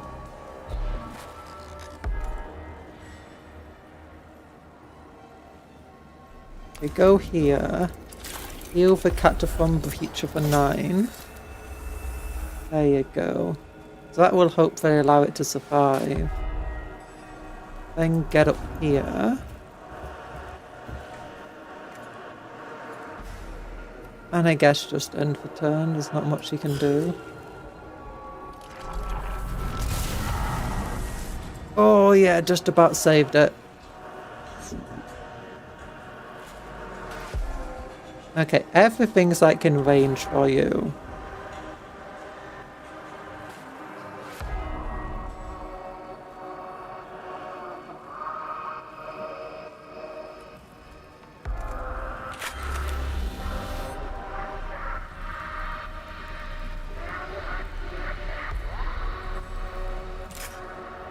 Okay, get to like here.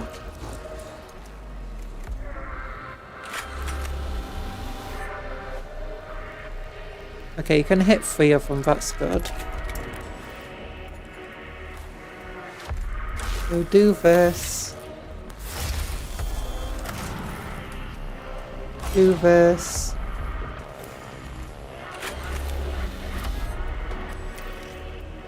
Hit everyone with a big old beam attack. That one's dead. And you know...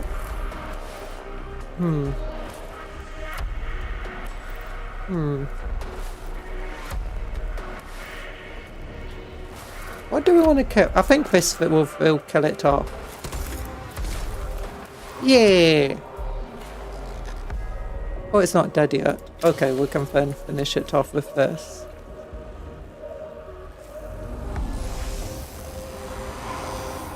Hi, Talan, how we doing? Are we winning? Yeah, we are winning. You're just being a little off mentally. Oh, I get that feel. It's that time of year for a lot of people. It's not that great. But let's use this now. And then move back to here. So Breach is within range. And end turn. Thanks for the food and hi Bob the Innkeeper. Oh gosh, he just moved all the way forward. That's fine. We absorbed the damage. And thanks for the bee glove. Okay, heal up for Breacher again. I should have given it for +8 damage, Control, and it would have hit everything. And I guess get to here. Use this. And let's just like see how much health it's got left. 10. Oh, it doesn't have a lot of health, does it? Won't be able to kill it with this. I had to do a lot of damage. 6. And then 1 to 2. Yay. Enter. Oh, the shield's down. Nice.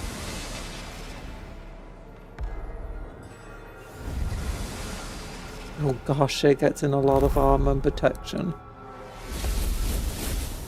Not that it will save them. Done.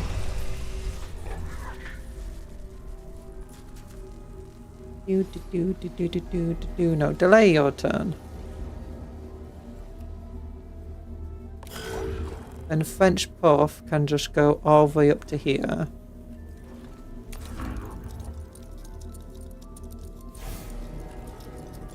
Do a little scan, which is our main job.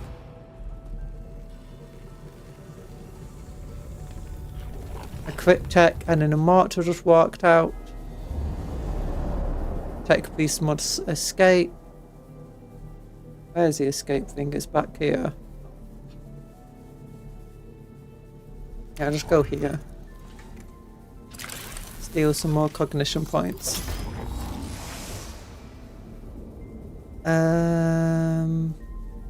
Immortal and quick tech will go first.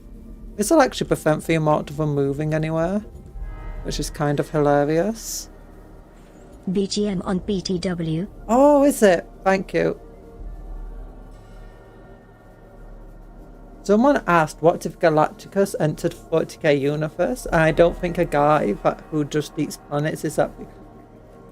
He is, because he doesn't just eat planets. It depends what version of Galacticus, honestly. It's like with all comic stuff. Some of them are just absolutely insane in the comics.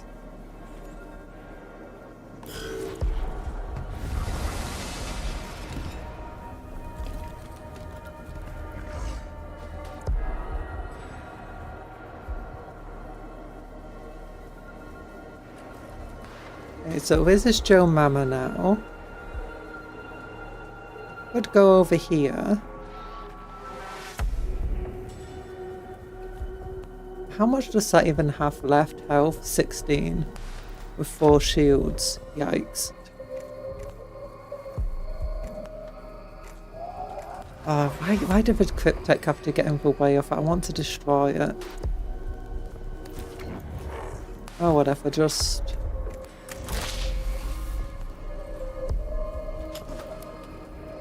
We go here.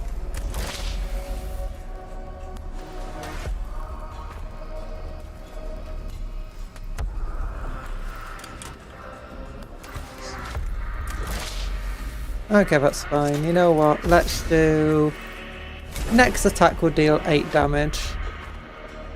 So we're more likely to destroy all of these things. We didn't destroy them at all.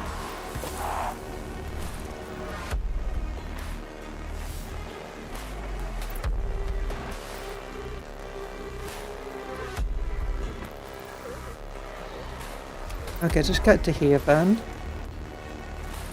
Down to the health.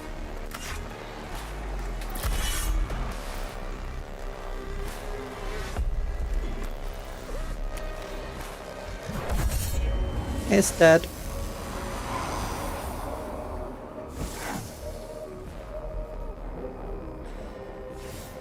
Then here. Okay, it's got 11 health left. I don't think I really care about destroying that thing, if I'm entirely honest with you though.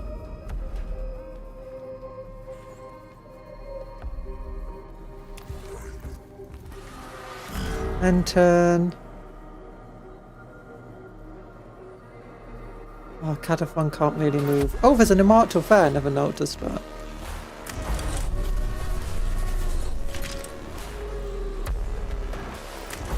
Yeah, because that's just going to hit all our allies. Let's delay the Kastelan's turn.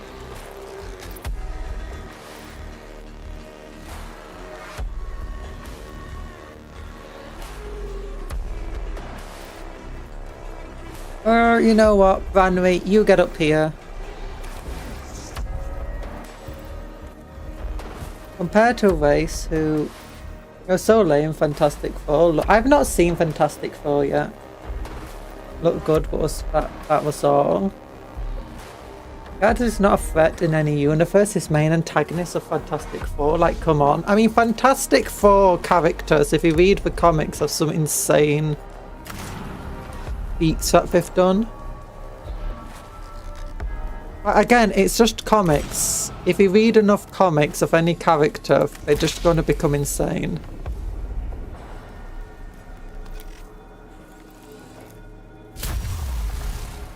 Oh gosh, it's still alive.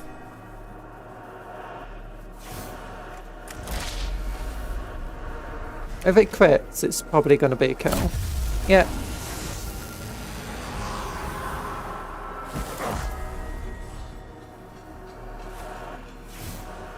And then get to here and finish this. We'll crit, we might kill it. Oh, I didn't crit. Oh no, it did crit. Nice.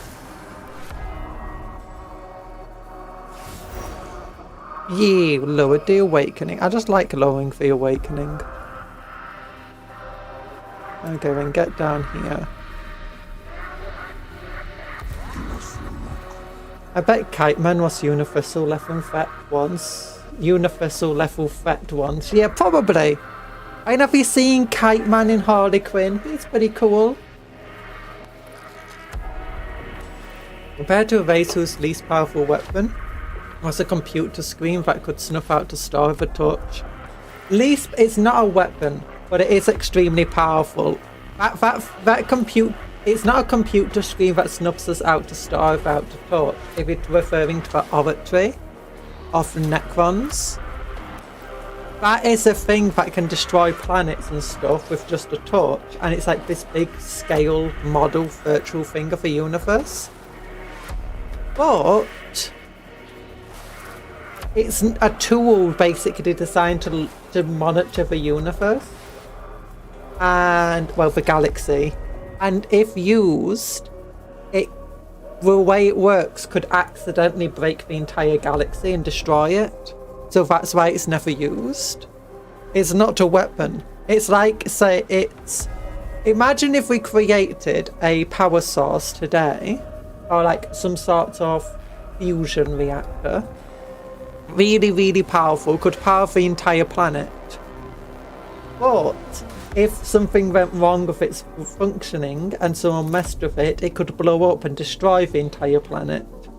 But it's not a weapon designed to do that, and creating a weapon designed to do that will be a lot harder than creating a power source.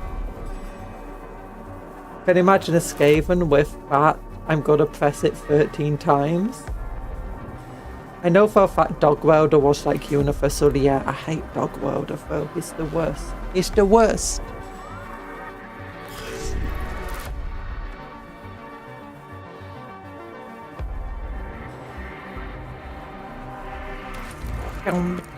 Oh yeah, I forgot about him. Oh, we can't hit both of those things on this angle. Can hit him. Oh no, we can't. Go!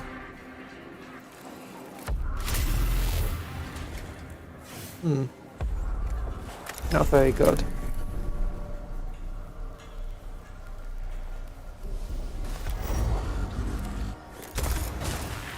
Okay, it's down to 7 health. Ugh.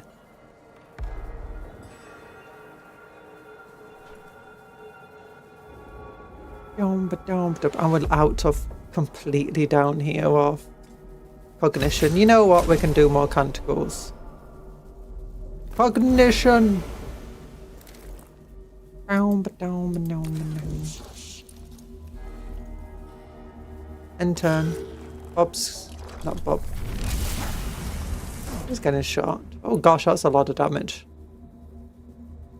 It's Dr. Smilex. No! Okay, might have to heal yourself, Dr. Smilex. I mean, I could use this canticle. Heal all tech beasts.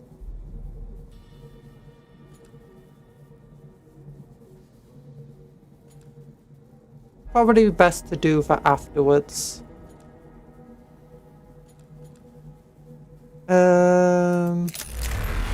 Do this. Actually, how much health does he have? 47.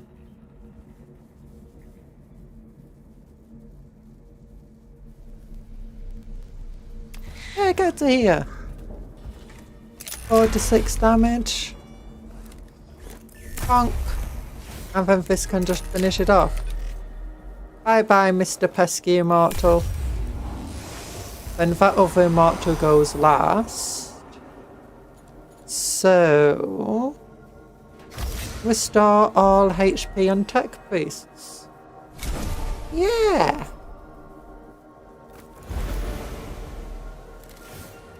And then just end the turn. Dog World. No World did 2 stars together because they're like named after dogs or something. Yeah, but I don't want to do that still, so just end the turn. Oh no! We got trapped! Could you imagine if that gave us armor and shielding too? Oh gosh. We don't need the Vanguard. Dr. Smilex.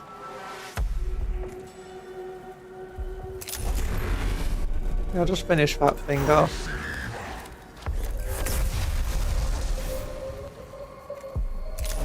And just shoot this guy.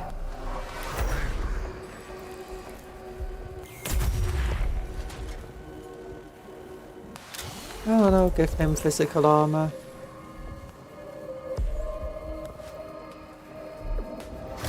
I'll then use +2 damage for our tech beasts. End turn. Bench puff.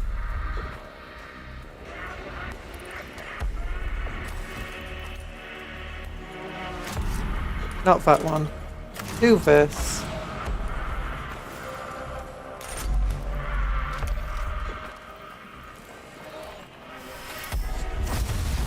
Yay! Come here. Shoot him.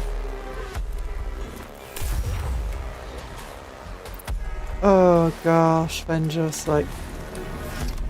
do first of all for Conjuror Gauge again. Hello, Night Parade!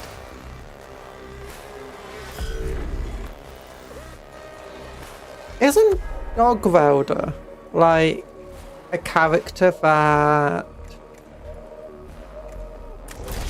was created by a comic artist who doesn't really like a lot of superhero comics?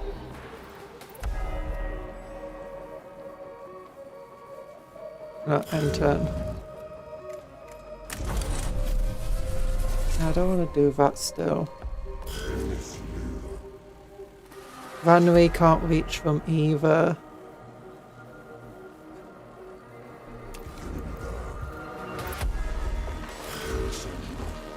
Okay, I guess it's time for you just to, you know, shoot him. Yeah! And just step over here. And turn. And turn. Apparently Anubis was the first dog welder or something. Oh, these things are silly. Oh, it's a high TA, sorry I didn't notice your back. Dr. Schmoylich comes back. Is everyone at full health? Yep. And turn. You just come down here. And turn.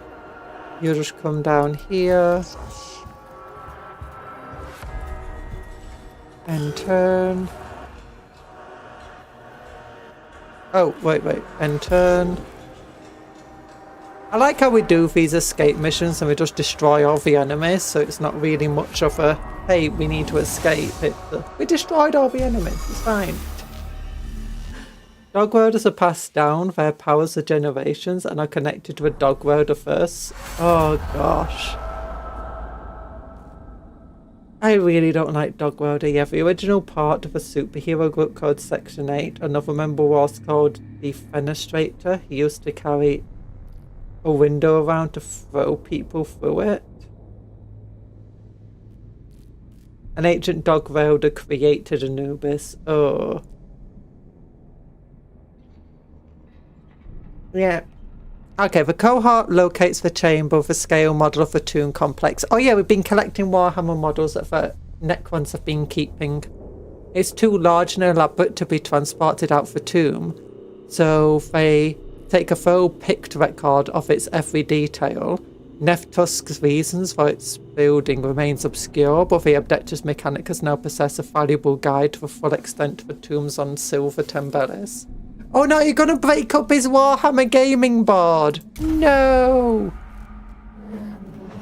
We should be grateful that Neftusk had such a high opinion of his own skills. The Grand Architect scale model has given us intelligence about the extent of a tomb complex that would have otherwise cost us good lives to acquire. Now, our architects like to make scale models of their stuff, both before and after it's finished. Mostly before, though. So that they like have something to work from. Section 8 also has a guy whose power was not safe for YouTube to be told, yeah. I return from some satisfaction from the fact that the arrogance of a Necron may be the means by which it is defeated. More teaching of the Omnisire. More an observation from experience. The enemy does not give much. So what he does give must be grabbed without hesitation. Yeah. Okay, that's a relatively long mission. Those heavy destroyers weren't super dangerous though. The Necron Immortals were, my goodness. Okay, that's a lot of warriors and Immortals. More Immortals. Yeah, destroying the Mauler also gives us more black stones, that's nice. And destroying the screens reduces the awakening, meaning that there's less to go into this thing. Allowing us to keep playing for longer. And eventually, oh no, we're just leveling up things. Ooh, Omnisire's axe though.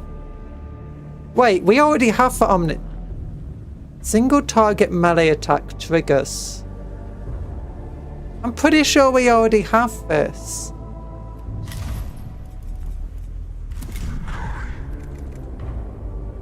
No, it's a power axe. 2 to 4 damage. What's our starting axe? What's this Omnisire axe? Maybe it's goes in a different hand.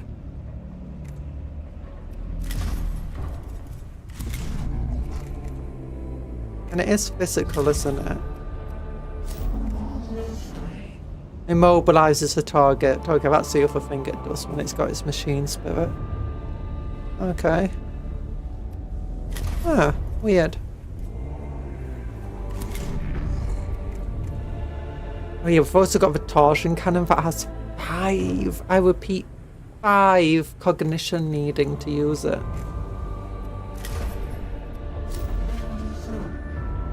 I don't really fancy doing this to get the Rustarkers to level 3. That's level 3. They're maxed out. They're close to maxed out. That's maxed out. That's maxed out. They still need to get to level 2. They'll be maxed out soon. Yeah, if we keep doing her missions, she might eventually give us some breaches, but she might not. I'm not sure if we do this mission, if there'll be another mission afterwards.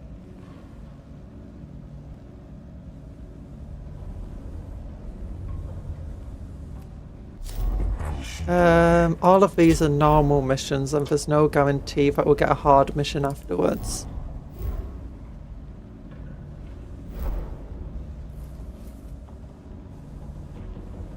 Range at Alpha level 3. I thought our Alpha was already at level 3. No, it's at 2.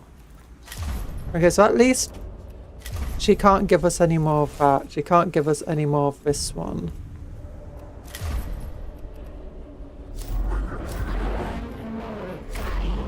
Oh wait! There we go, we got the Kastelan robot! We can get it here! Easy mission. I thought it came in hard missions, not easy ones. Oh yeah! Oh gosh, a graph cannon also has 5 cognition use. Turns into a circle, attack passes through units and walls. Okay. But... well, these missions, they always say easy, but they're never that easy. They're always harder than the Necron ones. Oh yeah, we got an extra thing we can take. Let's get another one of them. Oh wait, we need to upgrade our characters. There's not necessarily many upgrades we need to give them. Branry's already like really well leveled up. Being said, he could do 2 more levels just to get, you know, extra items. Anthony's already also really well leveled up.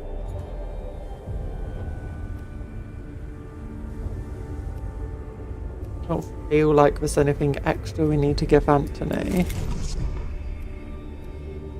I could look at these weapons. Solar Atomizer requires 5. I don't want to have 5 things that require 5 cognition to use though. Heavy arc rifle. Nah, I really like this one.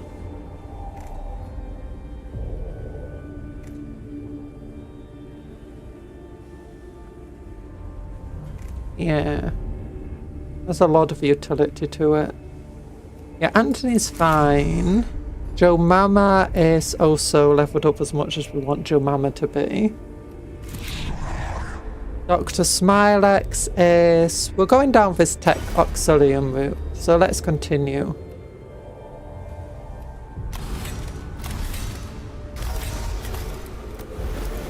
Remember to take care of yourself, yeah! Cast a canticle for free. Oh yeah, that's good. That's super powerful. Anything that we want to give you? We can give you the bet to... do we have a bet to cure it to claw now? No, we don't. That is the best one we've got here.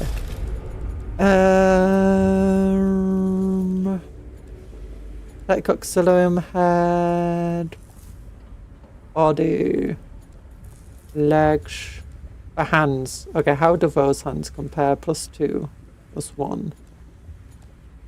Crit chance is nice.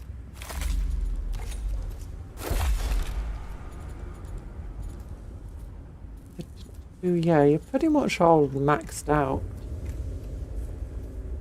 And because Dr. Smilex isn't really geared for battle, there's not a lot of point giving him these other weapons. It's better just to have one that ignores armor and stuff and can help destroy armor. We don't want to give him weapons because it will take him out of being invisible. I saw a funny theory that said that Tyranid Hive Mind might be a Catan. That would be interesting. There was some hinting towards it. It's not just a theory, I think it's like a theory in universe as well. Because there was like a Catan called the Devourer or something like that. And it manifested like as an organic mess looking of a creature that effectively just ate everything and was constantly evolving and stuff. I might be a bit wrong because it's been a while since I read it up. But yeah, that was it could actually be a Catan. Another theory is it could be for old ones, or like the work of the old ones, since they did a lot of genetic engineering and trying to evolve stuff. Where is Jomama? You have the best axe that we've got. Yeah.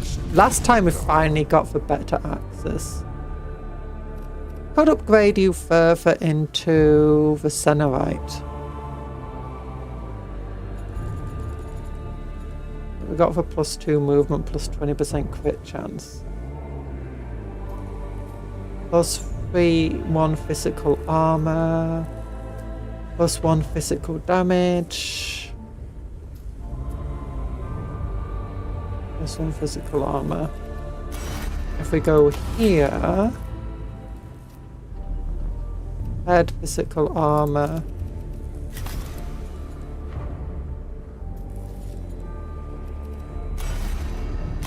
The only one that's better is...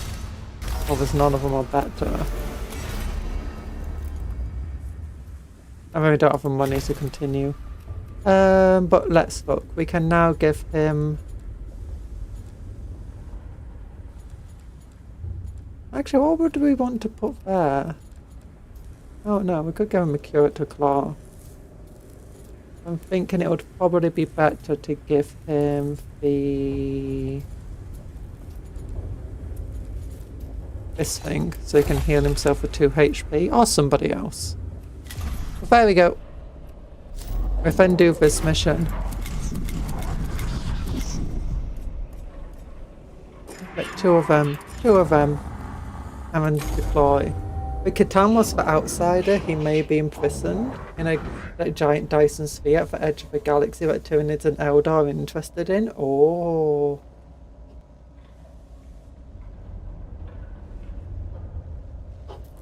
We have a cohort ready to deploy at the Engineer and Blind Spot Majors. The Arc Heretic Ellipsis is as good as dead. Oh gosh, I'm yawning, sorry. I'm stretching. Oh, wait, we've got him cornered. Is this the last mission? I commend your faith, Sub-Tribune, but it must be tempered with logic. Epsilus Damekiov will have a plan to execute the event of discovery. Then we must strike before we can execute it.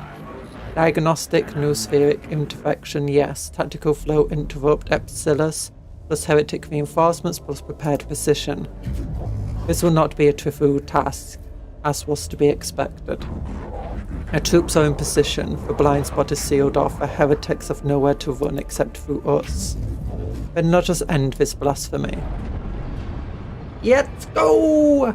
Mario! Oh yeah, but we don't do the same thing as before. Ooh, Epsilus Damekiov is talking to us.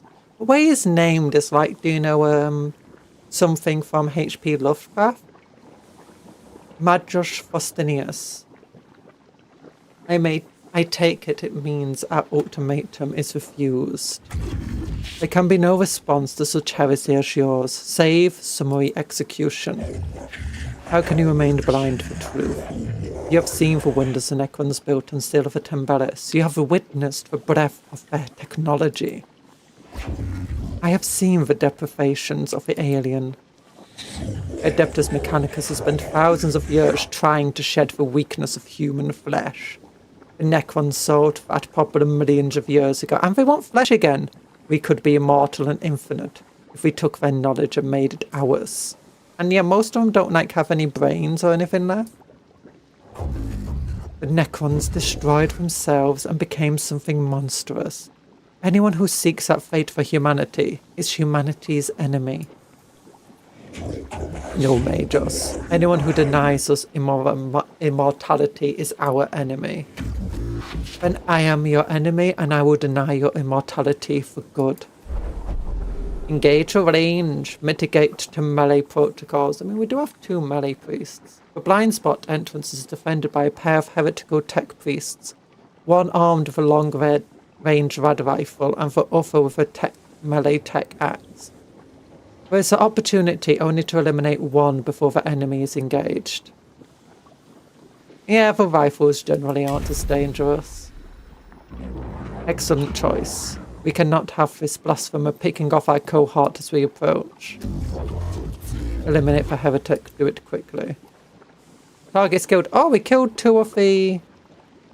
Actually, I thought those were servitors last time, but it turned out to be tech beasts. The engineering deck provides plenty of cover, but trying to utilize it might give the enemy the upper hand if a cohort is spotted. Swift Sicarians approach with speed and boldness, eschewing cover for impact stealth. Use cover to approach a heretic position stealthily. He might also be the only Catan that wasn't broken into shards, and because he defiled other Catan, he might be the most powerful being in the setting. Oh, I thought the Void Dragon kind of was. And then he got the Emperor. Got a lot of different potential powerful beings. Because you've also got like the Eldar God of Death. Get up close, do not be seen, do not give Epsilus the luxury of time and range. A risk, Majors, if they see us. No task eliminates all risk. I can only choose the lesser. Approach silently and execute up close. Those are my orders. Oh my gosh, look at all the cognition points. Oh, we're going into this with all the cognition. Oh look, it's Epsilus. Hello, Mr. Man. Pat, pat, pat, pat. Destroy the target. Oh, he's like as big as a Cataphon.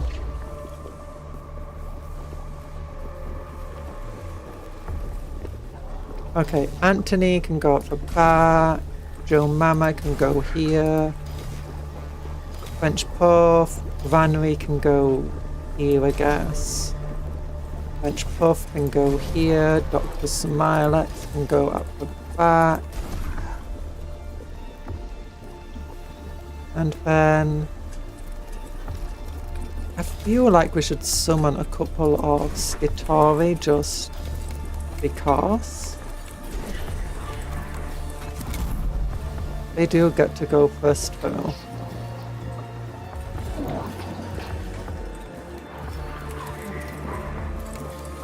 Yeah, they say it's an easy mission, but it always seems to be harder. Oh, this Skitarii's going first. That's kind of surprising. Okay, let's look. New Sphere, that's a tech priest. I thought that was a servitor. Tech priest, Damakya. Tech priest. 2 more tech priests.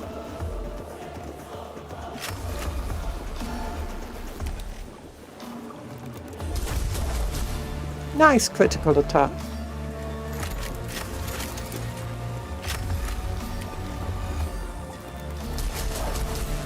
Okay, it's not killing from off, sadly.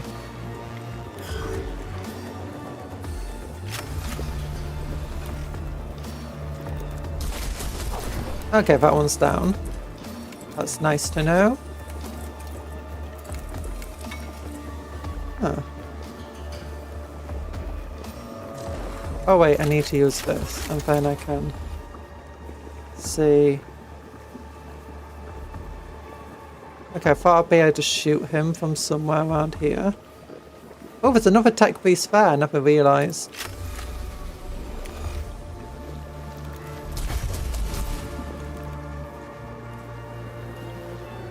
Okay, then it's Damakior. I got a bunch of kills. Well, we got one of the tech priests that were close to us down. Another one's injured. I've seen the future. It is clad in blessed chrome.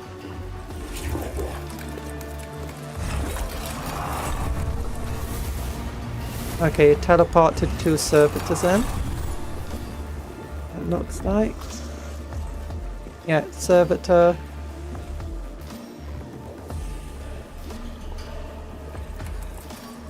Unreal.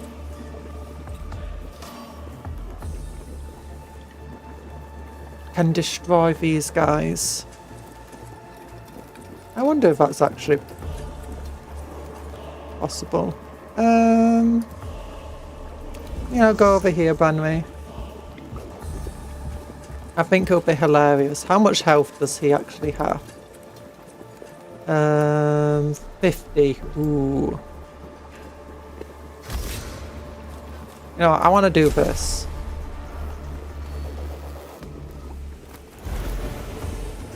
Then lower your damage by... Not lower your damage. Ooh, 15 to 17. Ugh. Can I get moved to like here so that you've got like a better chance? I want to hit both. Oh, I should have checked that first. Okay, we go here. Yeah, there we go.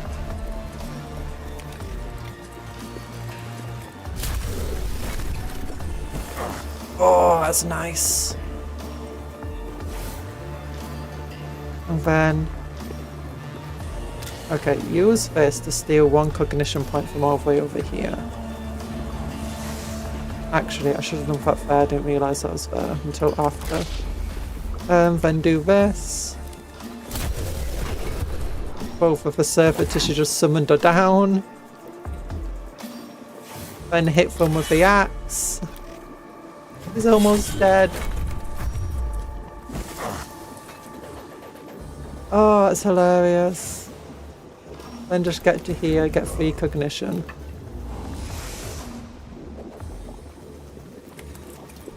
Then I guess to here.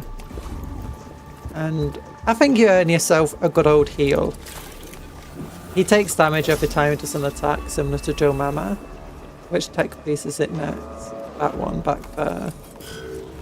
Oh gosh, we almost killed him in once. Okay, maybe this was an easy mission. French Puff, you just get... Oh, this is why I shouldn't have done that one. Because French Puff can collect all of the cognition from a single target. Oh gosh. How much damage do you do? 7 to 9 with that. It's not really too worth it. Take out this Centerite Priest, yeah. I think this will be best.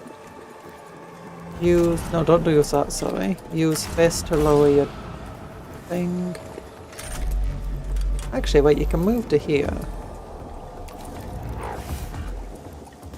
And you can hit multiple threats at once. Oh no, you can't reach that guy. You can hit both of them. And it'll be a crit on both. And he killed him off. Yeah! Okay. 1 to 2 more damage. Oh, this feels mean. You know what, just fill the cognition gauge because we can.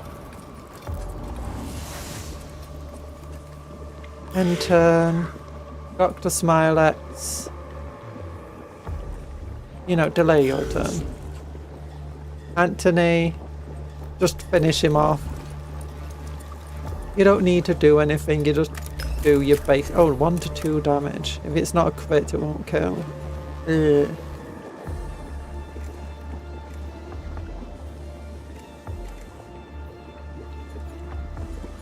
Okay, you know what?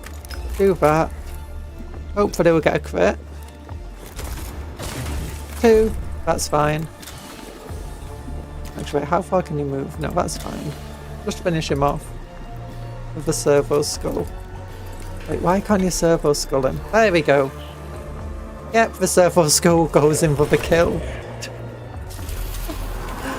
Oh, reanimation protocol. Oh, 100. Okay, never mind. This is a lot harder than I expected.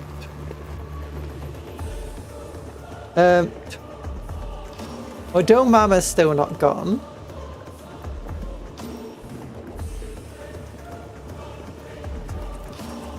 Okay, I think it's time to go over there. I'm pretty sure that our other Catan somewhere else. The universe is really big after all. Plus there's that thing the Necrons found that exists at the bottom layer of reality. There's a lot of weird stuff in Warhammer. Let's use this. Then use this.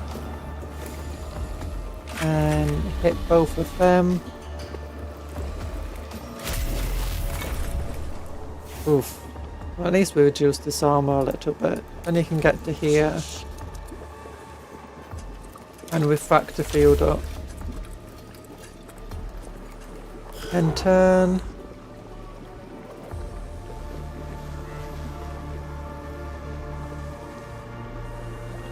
Joe Mama, what do you want to do?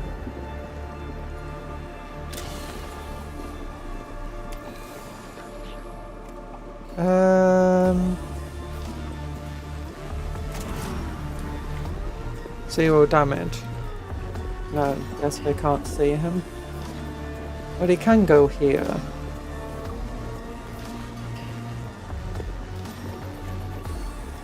He was 6 HP.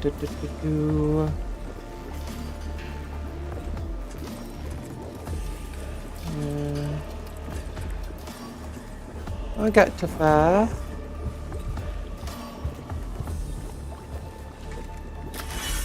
Whack him one. Full crit, so yeah, full 10 damage in. That's 10% of his health in a single attack, which is nice. Oh, I don't want to do this because that will cost 3 of my... I got the canticle actually. But then we won't be able to do a second one. Yeah, we'll just fall back, I think, into here.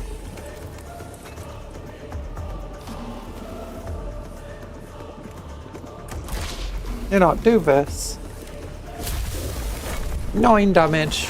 Nice. Then fall back into the refractor field.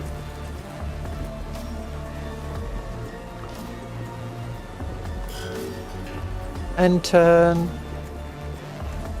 And give +1 armor to... Oh no, you. No one needs healing at the moment. But we could do this prayer +2 damage to all tech piece of the next attack.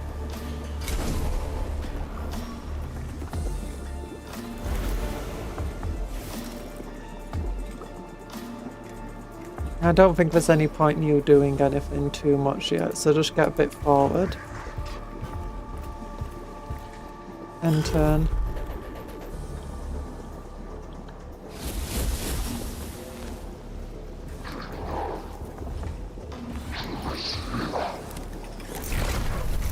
Oh gosh, that was a big old wide attack.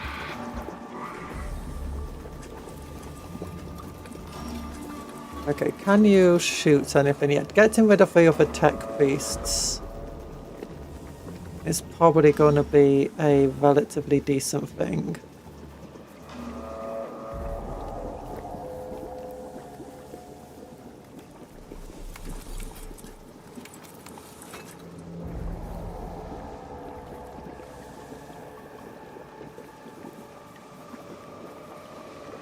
Okay, I can go here. Shoot him. Oh, that killed. One shot, nice. And I guess just fall back and turn. Not like you're going to be able to hit a tech piece where you are. So I think it's best just to instead go into a place where you can target him. 6 to 8 damage.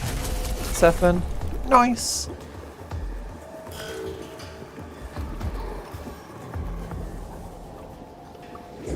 There's no heresy but for denial of truth. Dodge 100% of attacks from them. Okay, that's not too bad. Hopefully it's doing what? Nope. It's just summoned another servitor, another 2. And boosted him. That's fine. Okay, now we need to do our 9 cognition. And let's do plus 15 movement. Because our movement got severely reduced.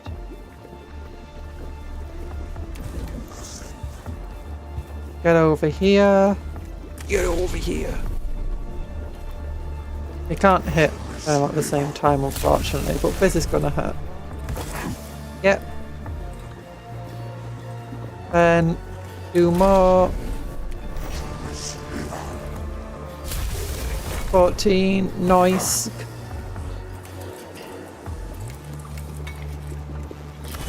Then another.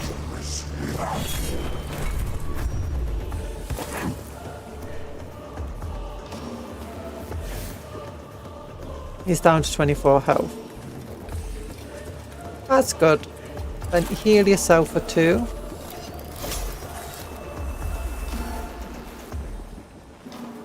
And, you know, I think just get to here. Steal that and then just stay there. And turn so that we can get a nice healthy supply of cognition coming in.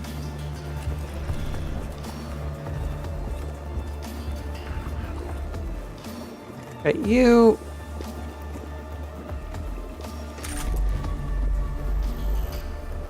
Can hit both of them.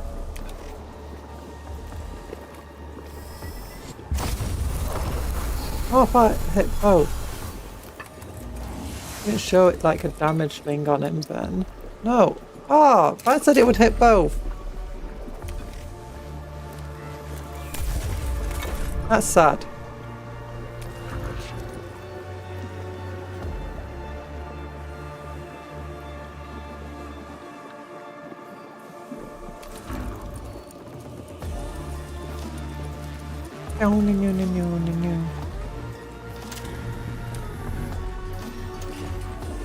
Okay, get up to here. Then steal another cognition point. Another tech police fair, it's fine. Dr. Smilex! Oh, don't know what to do. Oh wait, I can cast the Canticle for free, including that one. Nice.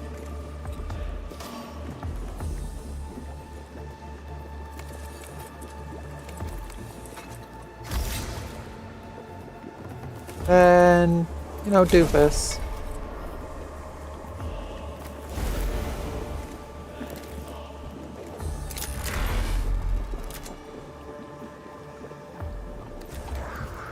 Get to here. Use this. Shoot it for 14 to 16 damage. Nice.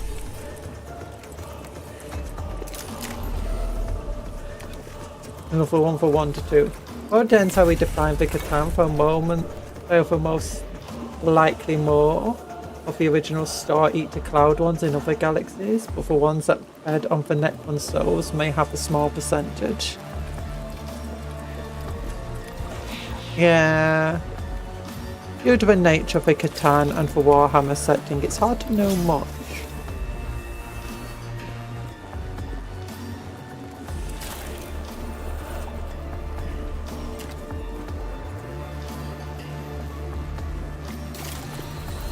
Yeah, just do that.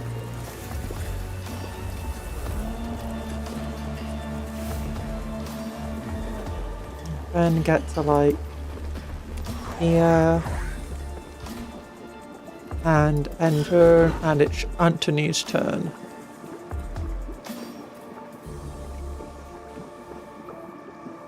It's gonna stand here. Shoot them both. Killing them! Yay! Is that the end of the game? It is! Okay, I didn't need to kill them all. Surprisingly. Okay, so it was still relatively easy. It was just a bit shocking with that dude. It is weird sometimes. The bosses, the damage output of the bosses aren't always scaling as high as, you know, some of the other ones do. Like those Cenobite tech priests, enemy tech priests, are extremely dangerous in terms of how hard they hit. And it's like that destroyer, heavy destroyer we saw before, hit nowhere near as hard and wasn't as tough as the Necron Immortals. Another reason to think more Catan exists is that reality didn't collapse when a Catan dies. The part of reality overseas also stops existing. Is that true? Never heard that thing before. A new age of man denied, our immortality stolen, curse you, for the future you have lost. It is done, the heretic is slain. Scatolian Medici personnel to engineer him, we have wounded. Do we? Server to dispatched, order transmitted. Recovery of data medium from slain heretics commences. Analysis 2. No. No recovery. Incinerate the bodies and cast them out the airlocks. None of this heresy shall remain on my ship. Their blasphemy dies with them. Where's your jubilation, Majos? Where's the exaltation of the destruction of the rebel and the traitor? The heretics were once our brethren sub-tribune. They learned and prayed alongside us. I will not mourn them, but I will not celebrate their death either. Epsilus' death is worthy of joy. Only Epsilus' death is worthy of joy, and that is matched by the anger that they have perpetrated their blasphemy under our noses for so long. We cannot see for sure what brought Epsilus damage. What? Or how the ship was infiltrated. Whoa. The annals of Stygius 8 Annals. record of the arch-heretic's crimes, or what punishment. No! It is safe to say Oh, that's his head. Epsilus escaped. Who's that? Is that just a generic tech booth? Represent any of our guys? All we know is that Epsilus' heresy ended here. I'm def purposely talking over a little bit It cannot so I don't get demonetized. spread. Nothing must remain of the Oh, that's a cool. perpetrated. The Adeptus Mechanicus is dedicated to seeking knowledge, but the heretic has forgotten that some knowledge should not be sought. When learned, it must be raised. Thus, Epsilus' damage loft is terminated, along with any I feel like we need a bigger fire to incinerate that body, considering the metal. No background music here, you're just doing it for the love of the game. Yeet! Oh my goodness. Yeah, because the thing that got hit wasn't a song, it was the cutscene itself at the beginning that got hit. So it's... yeah. Oh. I thought it was being incinerated. It does not look fully incinerated. Look, he's coming back. You saw that little thing in his eye.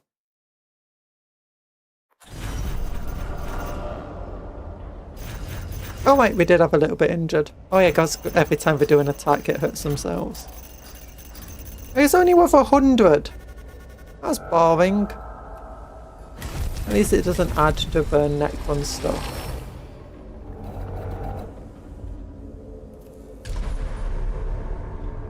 Legio Cybernetica, unlock the Kastelan. Yeah. Oh. Look, I have a big old green robot. Oh, what does it do? 15 health, 1 shield, 1 shield. Okay. 1 armor, 1 shield. Single target melee attack triggers an opportunity attack. Deals 2 to 5 physical damage to the target. Not super powerful.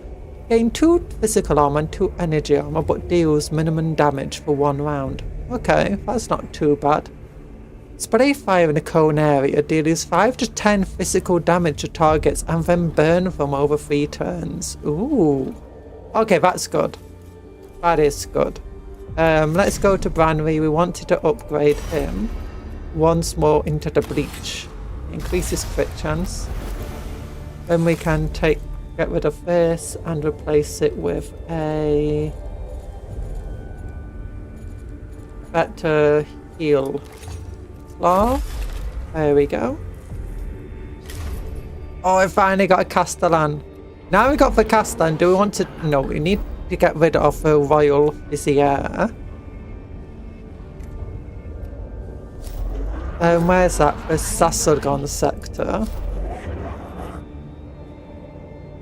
I think we got rid of the Exoposis guy, didn't we? Like, can we look up the sectors here? Not unlocked a lot of these things. Not unlocked a lot of weapons. Those are canticles. Okay, here we go. Okay, so this shows all the different characters. So we need to do 2 more missions at least in the Melob sector, I believe. And then the Sasagon sector is for bot. I want to kill all of the enemy lords, effectively. I think in the current Catan... In the current law, Catan don't oversee an aspect of reality. They exist within the physical world. And they have affected the psyche of races within that setting, such as a depiction of a Grim Reaper. Yay! Although then you've got the Eldar depiction of death, which is very similar.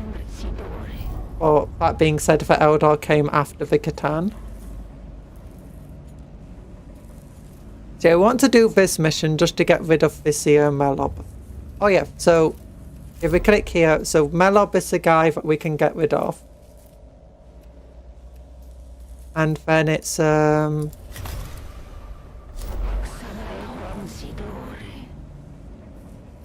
wait, no, that's it. I think that's the last boss. There's nothing else. Because we've killed the 3 other bosses. We killed those 3. Okay, no, so we need to do more in the Neftusk sector to find Mr. Neftusk. Okay. Because we did this one, we killed him, we killed the Blade One Lord. We killed the Architect, we killed the Admiral. We need to kill him, and then we need to do stuff in the Neftusk sector, so that would be... No, that's Melob sector. Exopus. So this mission is one we'd have to do to get the other boss. But we'll kill the Royal Vizier. Yeet. And we can test out our new Kastelan robots. Oh my gosh, they cost 5 to bring in. Okay, that might be a bit too much for me. Wait, what's the rewards of this? No! I meant to close it, not launch it. Can I load the game?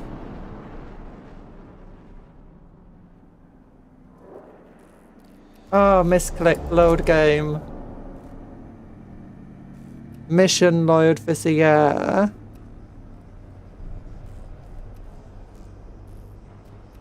Oh no.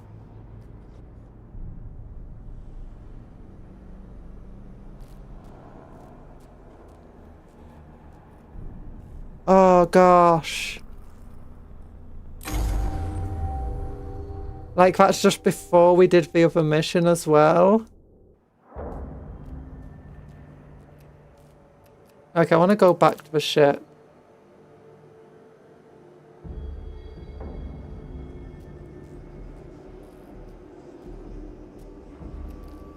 Okay. Oh no, I meant to click because I didn't mean to go back.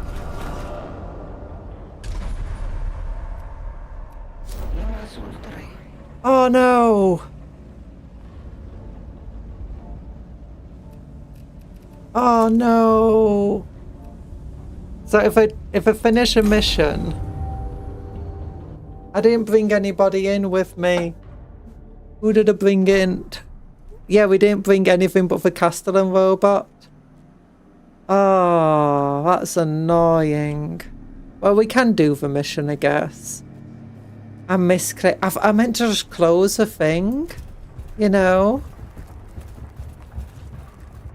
So that I could look what the rewards would be like. Oh, just increase the initiative. Oh, this is not going well.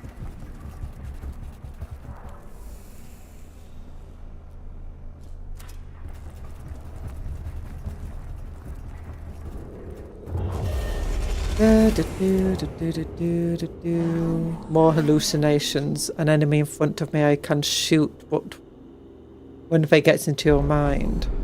Dozens of tiny mouths open up with the flesh of one of the troops, gibbering and cackling as they pronounce the imminent doom of every human on Silver Tambelis. Shut down the infernal gibbering. Exorcism. Exorcism! Yeah!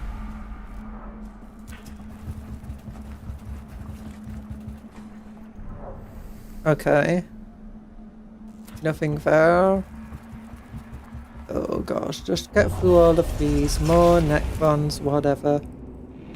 Hallucinations again. They're getting more common and in more intensity. Melob is trying to defend himself by breaking our spirits. The corpse of this Gitari appears to be floating in midair in the chamber ahead. The dead trooper's body is perforated by severely huge, ugly gauze blasts, and he hovers above the ground with arms outstretched as if offering a blessing. Disregard the hallucination. Define intervention. Pray to the Omnissiah! Oh. Just more awakening. I mean, if you're not giving me explosives, I don't know the answer. Fall into the mortal threat of the enemy first is flummitous. The broken in body can blame the bullet of a sword, but broken in mind have all of creation to curse. In the chamber head lies this Gitari trooper lying curled up on the floor, though apparently unhurt. The trooper is all but comatose and barely responds to the tech beast's presence. Render medical assistance. Interrogation. Inform. Inform! Yeah, reduce the awakening level by 5. Take that.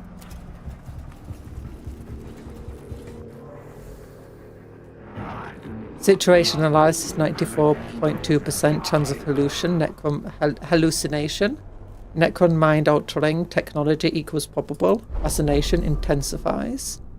Area ahead appears to exist in 2 realities at once, the oppressive tomb of Melob and a grotesque charnel landscape heaped up human bodies beneath clouds of carrion birds. Pray, purify, proceed. Purify it! Oh gosh, I casted a robot, no! Okay, Glyph, you better heal my robot up. Or give me more cognition points. Yeah! I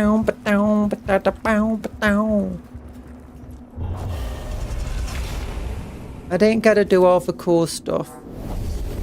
In the very heart of Melob's tomb is an immense sarcophagus of polished black stone covered in dense hieroglyphs, like a vast monument for profane knowledge of the Necrons.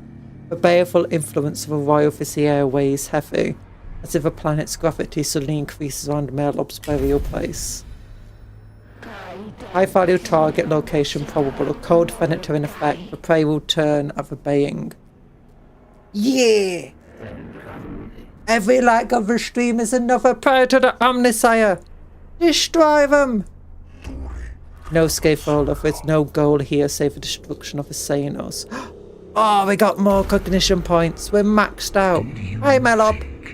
Did you think you could enter this place of wisdom without mine? No. Oh, we're pretty much aware, you know. I have watched you since you dared breach the orbit of our world. He's been watching us. Oh, he's so friendly. Every footstep you made while desecrating our tombs. Nice. I have felt every injury done to our legion. Yeah. The time has come for your impudence to be repaid. No. It's time for you to no longer watch, but actually, you know, get beaten up. Because we're gods. High value target confirmed. Let's slip the hounds of logic. I like you, cat. These stars. Oh my gosh, why do you talk so slowly? Before the first of you drew breath, Please stop. they still are. I'm pretty sure you lost to the old ones. Last of An you Eldar. is gone. They forever Kinda. will be. But he lost to the Eldar, not to the old ones. You beat the old ones, lost to the Eldar. And to the Orcs. Yeah. And considering the Imperium can beat up the Eldar quite reliably, you know, that's not saying much. You lost to a bunch of savages in the form of the Orcs. Oh, look at him, he's doing a silly little dance. He's twerking.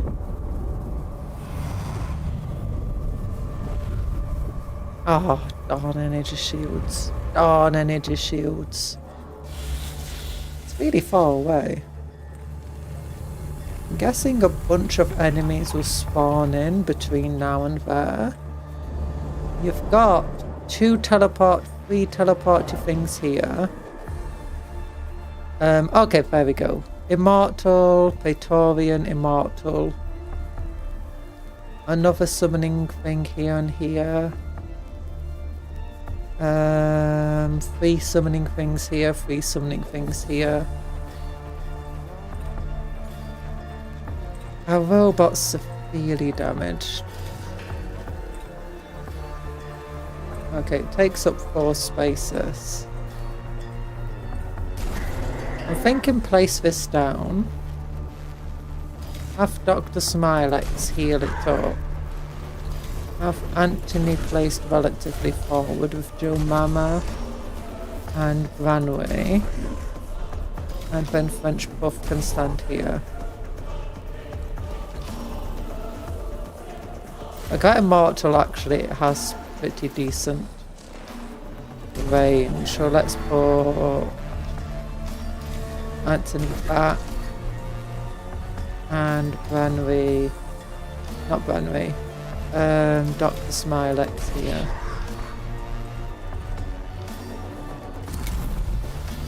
Oh look at it, it's green!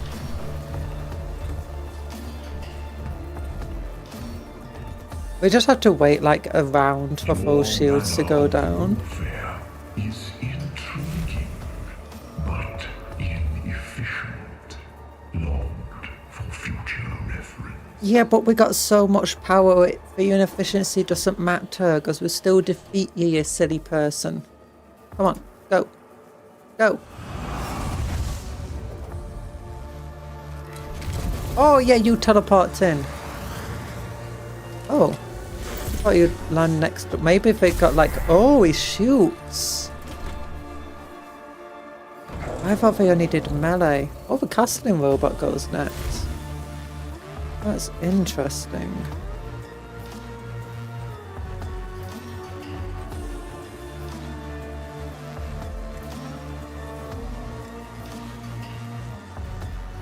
Does that have a cooldown? Yeah, just cooldown of 1 turn.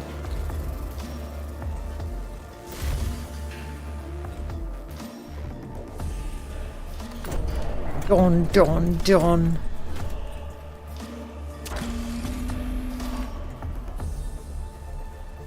Whack it!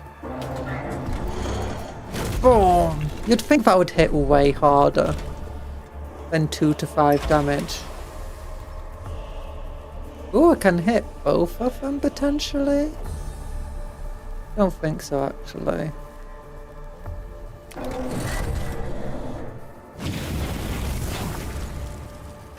What is burned? I can just do this.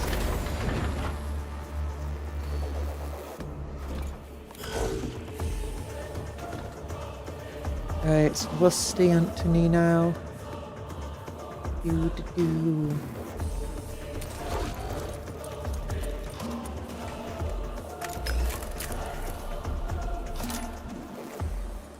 Okay, one thing I actually want to do is to feel his stats. Okay, 39 health. It's not insane. We did have that one guy who like got stronger every single points of damage he took. And he is this.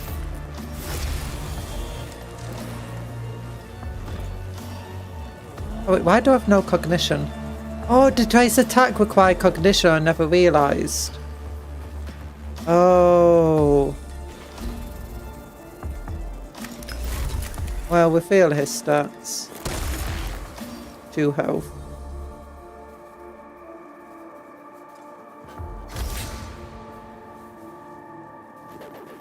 I might as well do that.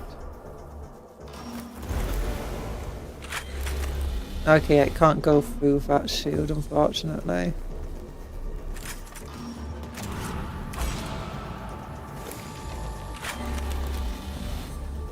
It's just, I want to destroy him with Anthony so that the others don't get the shields knocked down.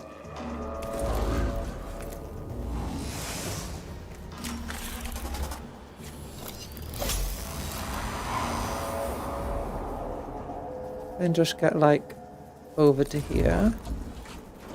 Then end turn.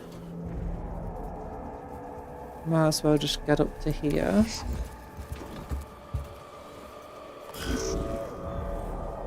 Get up to here.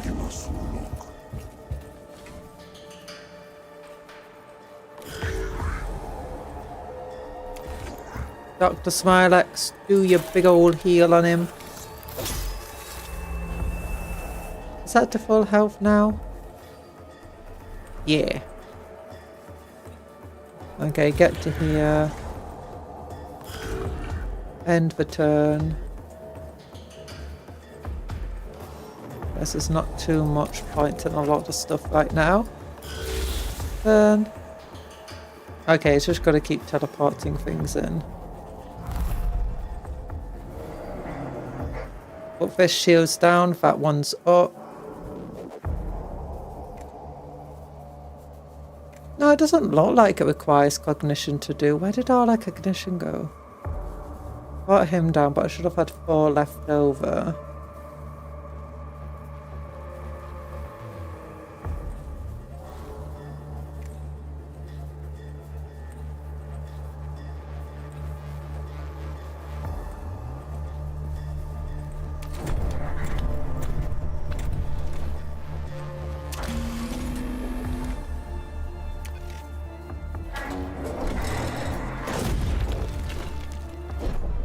Probably not doing a huge amount of damage.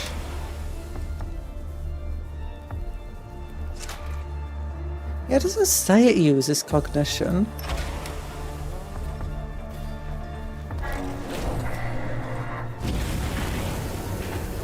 What did I lose it doing? I don't know. Maybe he has the ability to steal cognition or something. I just completely missed it.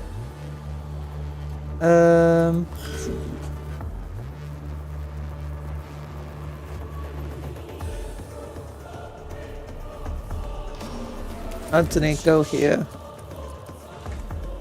Shoot. Oh gosh, that's a lot of health.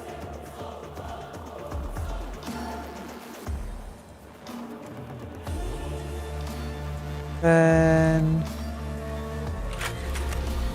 7 to 9 damage. 9. Nice.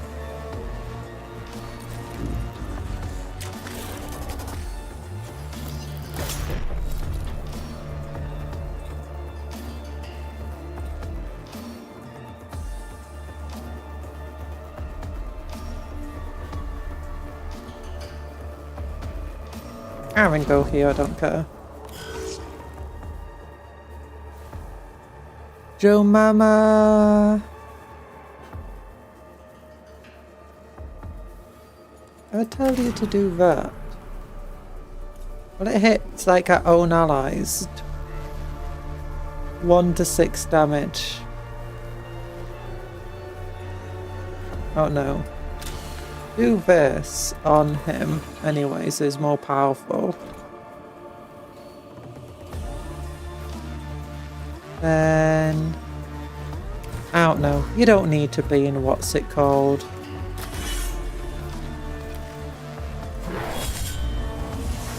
Invisible stance.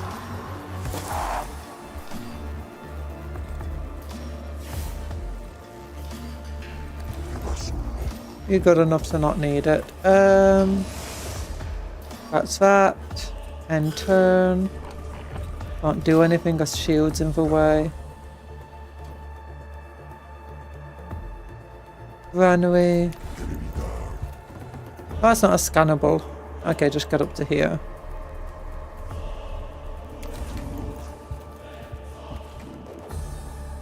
Then end turn. You still possess vessels of flesh, so primitive, so And it's only partially flesh. And I mean, we got a big old robot that's like fully metal. Doesn't even have a servitor brain in it or anything. Yeah, come on, dude. Oh yeah, he stole 8 cognition. Insane. Yeah, so he does steal like cognition from us every single time. Okay, that's important to know. And I'll probably forget constantly.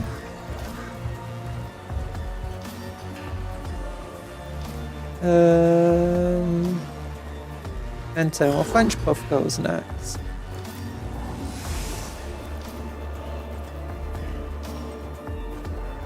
French puff can also get to like here.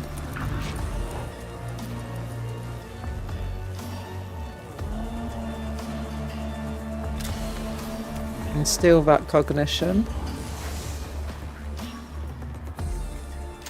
And steal that cognition. No, you're just too shy of it. Ugh. We could use a full cognition gauge, but I feel like that'll be a waste of him constantly stealing it. Okay, summons another dude. Another Praetorian. That's not too bad. We instantly get back close to cognition, that's nice. Kastelan robot can walk forward to here. And I guess just whack him.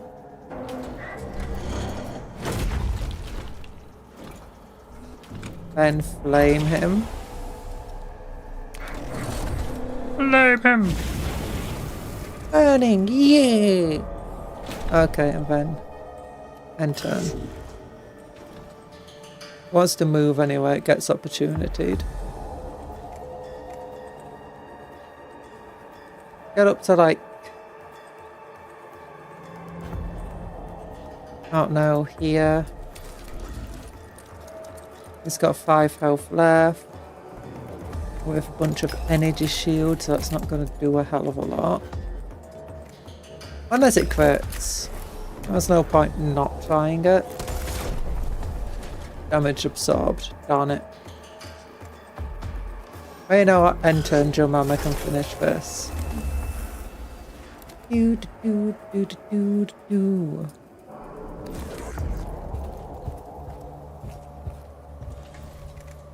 Whack him. Yick. Told you Joe Mama's got this. And then just get to here. Then end turn.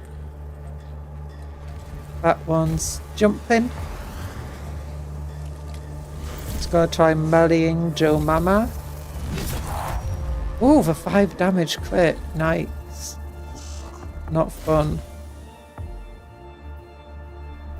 Time for Banwy to get some work in.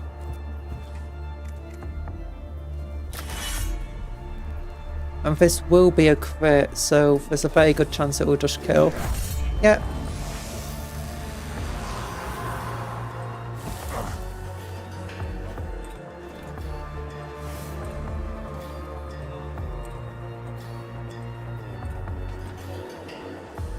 I guess just continue up through to here. The robot might struggle keeping up with us. If so, I'll just give it like the 15 bonus movement. An immortal comes in, another immortal comes in. It's not too bad.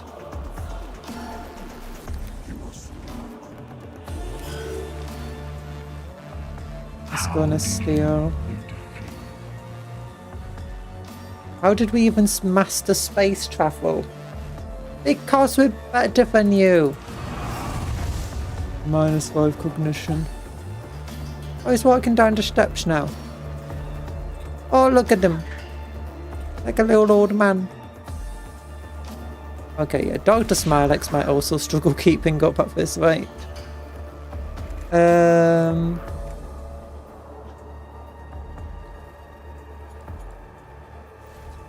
Oh, yeah, end turn.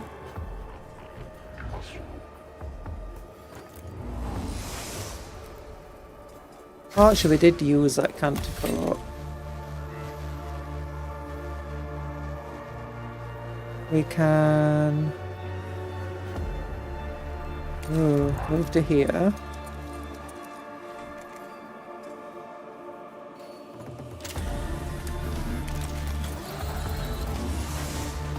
Steal that point. Don't want to use the thing just to, actually we are going to be, no, that shield's going to go up next, so we can't get straight to them, so there's no point doing the full cognition gauge yet.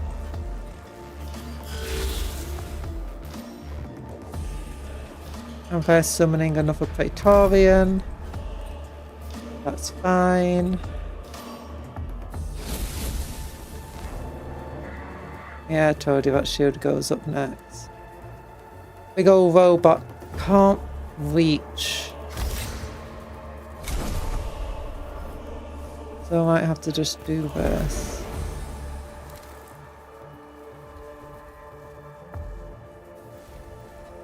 Just get it going all the way up here.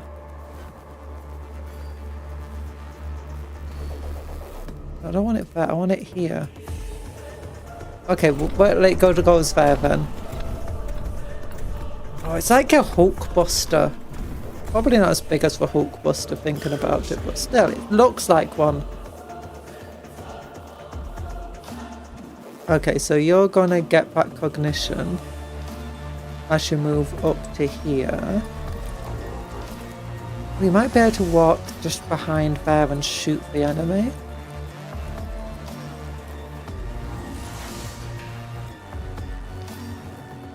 No, it doesn't look like it actually. Nope.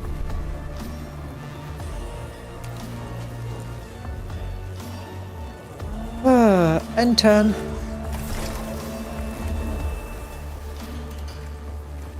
And then heal yourself to back to full.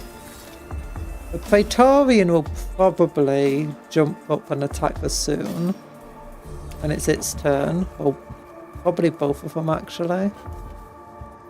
I imagine. Well, one of them's just stood there the entire time.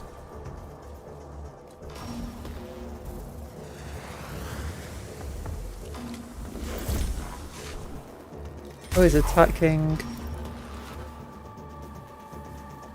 Banwy. Okay, and who are you attacking? Banwy again. Interesting. Oof. We got to a pair and you do have your own healy heals.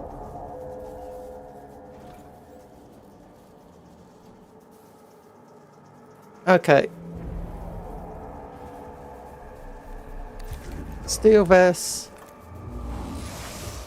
Get to here. He's got 11 health. There's a good chance she'll kill with this because she got a large chance to crit. Yep, because he damaged you. Then you've got more than enough movement to get this guy out now.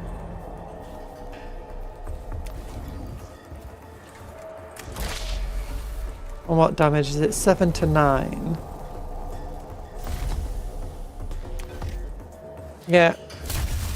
There's no point making it cheaper because this is all we have to really use.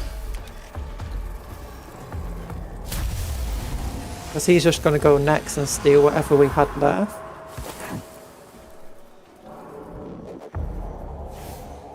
Then you can heal yourself for 4. And heal yourself for 4. Back to full. Yeah! Those little friends aren't really stopping us very well here. They're enjoying the stompiness of a Kastelan. It's not... I mean, it looks really cool, but it's not done a lot yet. Which makes sense. Even insects can threaten in a swarm. That is And it is pretty tanky, and I really like its tanky ability, and the flamethrower is really nice. insects. Well, it's not necessarily... This isn't the best mission for showing off the Kastelan, I feel like. I feel similar to the Cataphon Reacher. It's best in that mission.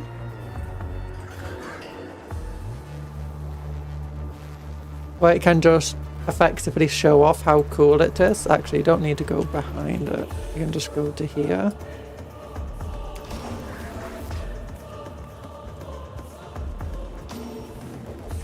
And then end turn.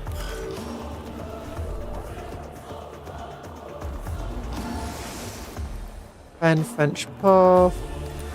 I think this is where we're going to use French Puff's ability to fill the cognition gauge. Yeah. Oh yeah, the best thing I think is if we could get like this +8 damage on it, at the same time it can hit like multiple targets at once. Okay, extra neck ones in battle, it's fine. They summoned another Praetorian here, that's fine.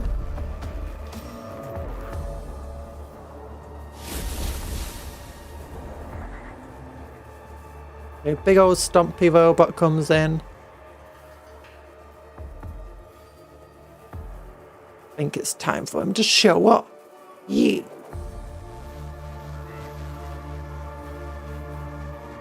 And if he moves here, can he hit? No, he can't hit both of them with his flamethrower. That's fine. We'll just get him to burn this dude up. Whack him. Oh, he has a lot of physical armor. Well, he got a chance. He could crit. Doesn't look like it. Damage absorbed. Yeah. We'll flamethrower him as well. Okay, you can't hit multiple targets. Darn it. Ah, whatever. 6 damage and a burn. That's not too shabby. And then we'll use this ability to armor him up. And end the turn. Now it's Rusty Anthony's turn. I think actually going here, I just want to get rid of the Immortals with Anthony.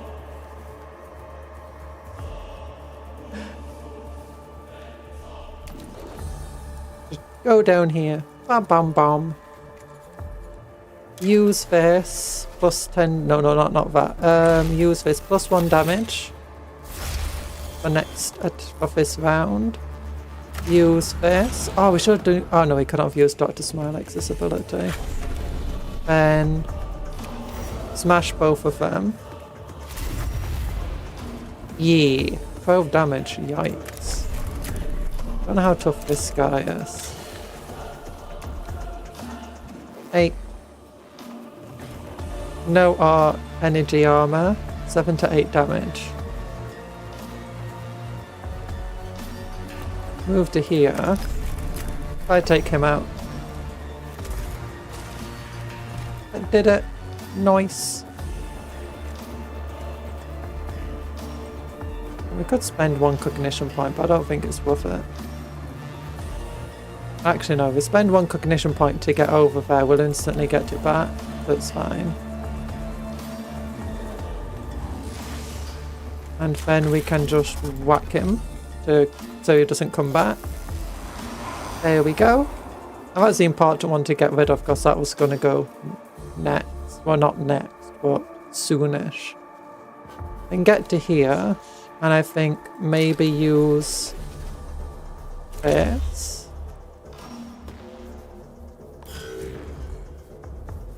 It's Joe Mama's turn. That guy doesn't have much health. Yeah, Dr. Smilex can get rid of him. Joe Mama can go up here and help deal with this dude. Actually,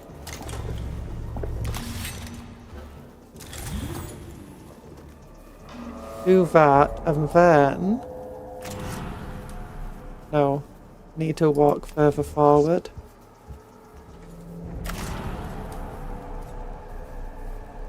Hit him with a good old badonk-a-donk. Oh yeah, he's got a minimum damage. I forgot about that. Oh, whatever. Joe Mama, come up here. Whack him in the face with all that physical armor he has. There's a good chance you'll crit, but I can ignore it. Yeah.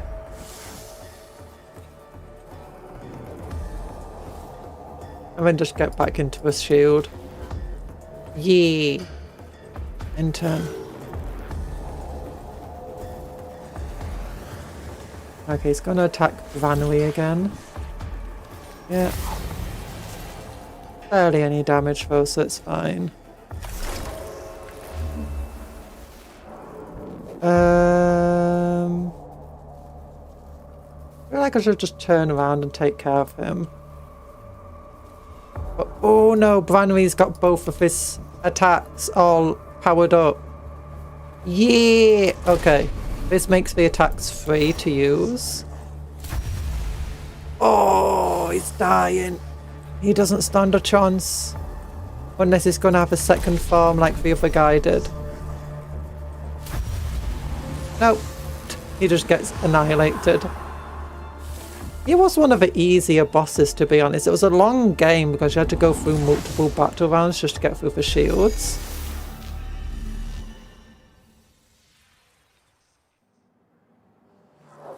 But overall, he was definitely the easiest. Tragedy, infinite shame, all I have collected in the hands of these animals. You greatly underestimated us, you crazy egg. Have you seen the crazy technology we're running around with? And overestimated yourself. The sarcophagus opens and a great dark form of a royal vizier Melob emerges, accompanied by a wave of maddening, screeching data. Oh no, that was the start of the mission. I was wondering why it said that. Nothing. There's nothing anymore. Ah, there we go. Melob Force is arcane Necron war gear, spraying sparks and waves of radiation. His war form fractures and he collapses to the tomb floor in front of his sarcophagus. The hallucinogenic pall over the tomb of Melob finally lifts, and the vizier of Silver Tembellis is no more. Oh, yee! High value target eliminated. The coursers are blooded. Hunt accomplished. Yee! The royal vizier is dead. Already his tomb becomes less hostile to our forces. Location reference, Tomb of Melob, concept overflow interrupt, data volume undefended, ripe, perfect, eminently suitable for intelligence acquisition. Yeah! Taken under advisement, Tech Inquisitor. No, Majors, the corruption of his tomb must not spread further. Our Malathian Commentaries, Chapter 93. We fight for foes' battles for him. When we take his words into our hearts. Logic dictates consolidation of our victories and strengthening of Skitarii hold on the Tomb of Melob. Other considerations are secondary. Captrix continue gathering intelligence on high-value targets. Melob was not the last. The quarry has fallen. The hounds are at rest. There will come another hunt. Yeah, we still got a big boss to fight, but we've got one more boss we need to fight before the final boss. Well, we don't need to. I want to. Oh. 18. Yeah. We didn't defeat as many enemies as we could have done there. Okay, we got Phosphor Blaster. It kind of sucks, to be honest. Well, actually, it's multiple projections, so it might actually be pretty decent.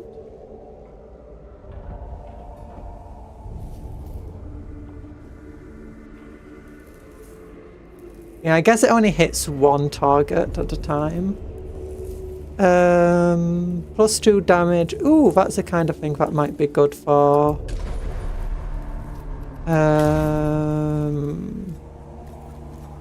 Dr. Smiley, she hit. Just, do you have the ability with the text? Refractor field generate to cooldown. No, oh no, that's what you'll get for the refractor field thing. It's not the Sanctus canister. Okay, that's fine then. But do we have another mission? No, I was hoping it would give us another mission to steal stuff from that sector, but nope. Yeah, we need to do this mission next, it looks like. Because we have Melob sector. Oh, Plasma, Volkite Blaster. Yeah, because that will be another mission in the Neftus sector. I think it's 3 missions in each sector unlocks a boss of that sector. I wish it didn't say Awakening in Progress, instead it was like Silence or something. Or for ones where we've defeated the bosses. That just makes it... Because I don't think we've defeated the boss in that sector.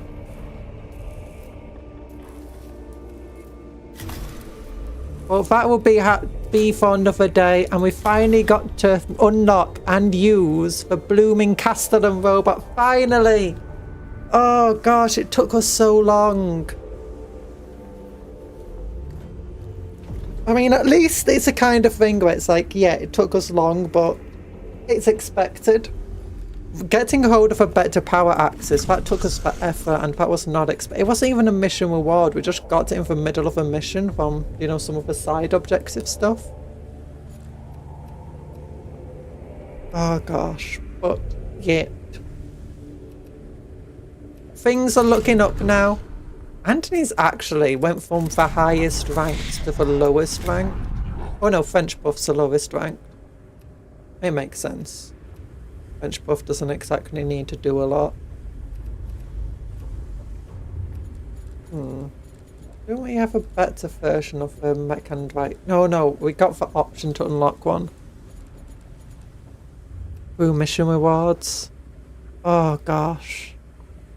Well, it is pretty cool, like it is. It's got a lot more health than any of the other things that we can summon. And it's at level 1.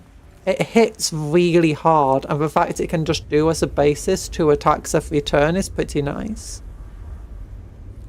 I would rather its cone attack be the less damage one, just because it looks like it should do less damage than being hit by it, like its fists. But the fact it triggers opportunity attacks is nice. The burning fire is a really hard hitting one for just how the fact it's free and can hit multiple targets. And getting more armor just means it's basically got more health. This guy's pretty cool. With the fact it's a really wide-ranging attack, it just sucks that it hits our priest as well. So it's not always opportune. It's not got the most health. I wonder if he got leveled up, if it would be better.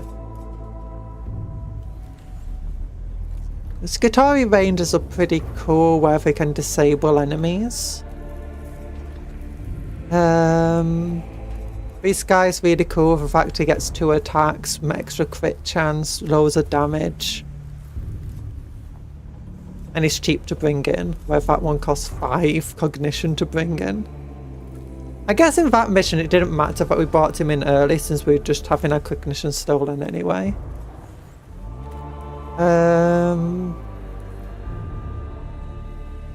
I've not seen much use for these guys at the moment. Like, they're just too low health. And they're pretty fast moving. It's like this guy, yeah, he's untargetable until he performs his first attack, but his first attack is so weak. It's not really a distraction. Once he is seen, he's going to be targeted. At the moment, I don't feel like there's a lot of reason for him to be untargetable. Like, one of the great things about the priest is that we can do our side objectives, like, you know, scanning areas with the priest and collecting cognition and doing healing and stuff. None of that he can do. And we can stay invisible the entire time. This guy, he's a lot more worthwhile since he gets plus 5% per attack done in this battle. Avoids opportunity attacks so he can weave through the enemy. He's got better health, he's got energy and armor. He's pretty tanky. And he does pretty decent damage. He ignores armor and triggers opportunity attacks. Oh, he is level 2. I don't think his I don't know if he ignored armor originally. So there's a lot of reason to use him. It's just these guys just feel so good. This Guitari Vanguard Alpha isn't terrible. The target can't move until the end of its turn. Is relatively okay, but then it's not triggering opportunity attacks and he has to get up close to it to actually do that. Or maybe. Single target area, then it spreads into a cone. It's not a huge damage. It's not bad. Hi, War Bandit. Oh, thank you. It was made by Nico, who's in the description. He designed it and it's really cool. Well, hello, how are you doing? Unfortunately, and thanks so cool model. I can say it's a cool model. It is very cool. I like it. Oh yeah, this is no head, no hat. Oh gosh. The servitor's really nice to have because it's free to bring in. There's Guitari Alpha. That's okay. I think there's definitely things here that's just worth taking more than other ones. Doing alright on my end, just ate breakfast and I'm enjoying some coffee. Oh yeah. Oh my gosh, that breakfast. It's really late over here. It's like 7 in the afternoon. Time zones are crazy like that. Oh gosh. Either that or like work night. But unfortunately, we're coming to the end of the stream now. We've just been playing. We've finally unlocked a blooming robot. Just knocked off dinner myself. It's 1:16 PM for me. Oh, so it's a very late breakfast. I get that. Oh, I had dinner for breakfast today. Or tea for breakfast, rather. I was like, you know what? I'm just going to have a piece of cottage pie for my breakfast. Oh no. But yeah. Oh. It's very nice. I do like the big old robot. We need to test it out in like another zone where you can flame things all together. And hopefully this will give us that. And we can see what the Ranger Alpha level 3 will be. Spotlight. How does a spotlight give you armor?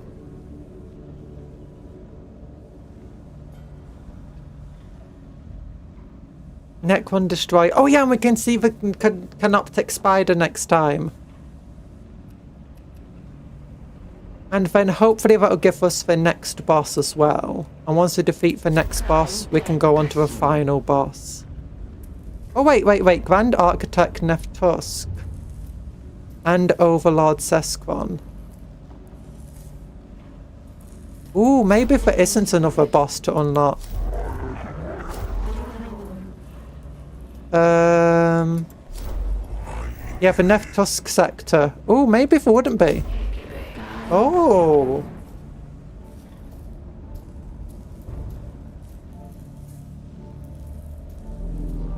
My oven's been down for some time, but when I get a new one, besides a ton of bacon I'm gonna make a cottage pie. Oh, yeah!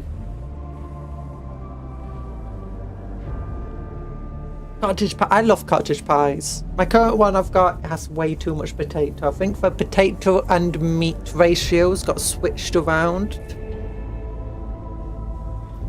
Oh, I mean, there's no such thing as too much potato though. So, it's not too bad. And it's got cheese on top. It's like, yeah, cheese. Oh gosh, but here we go. We need to save the game. Save the game. New save. Yeah. Wait, auto save 1. No, just let's name it save. A jillion. There we go. Yeah.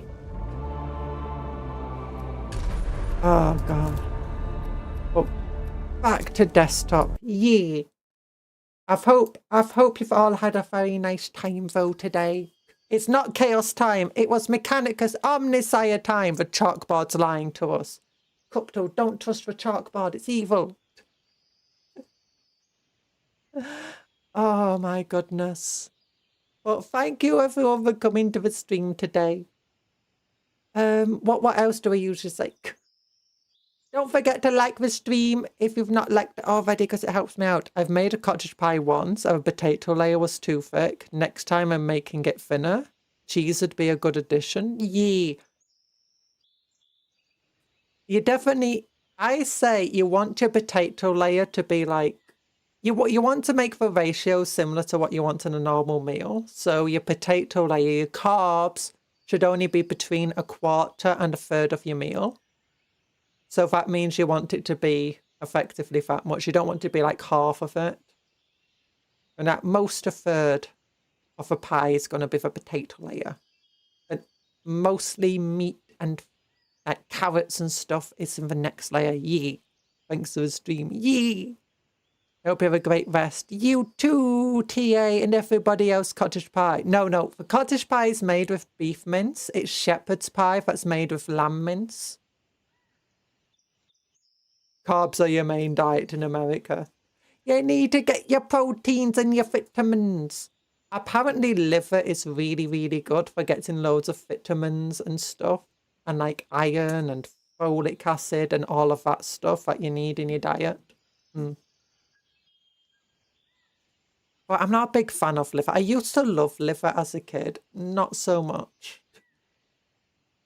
Now, actually, maybe liver cut up into a steak and kidney pie would be good as well. Or like into a cottage pie. Oh, yeah.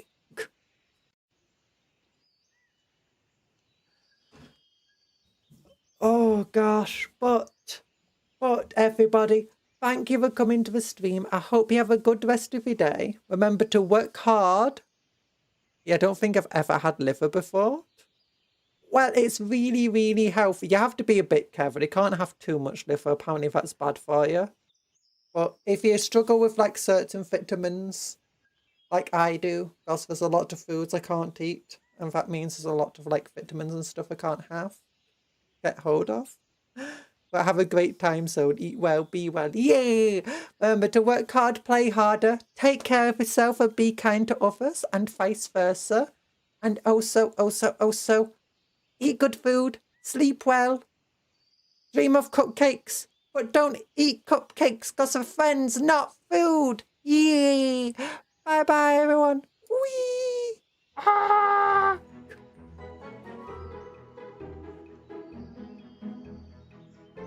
Love you all. And don't forget to like the stream.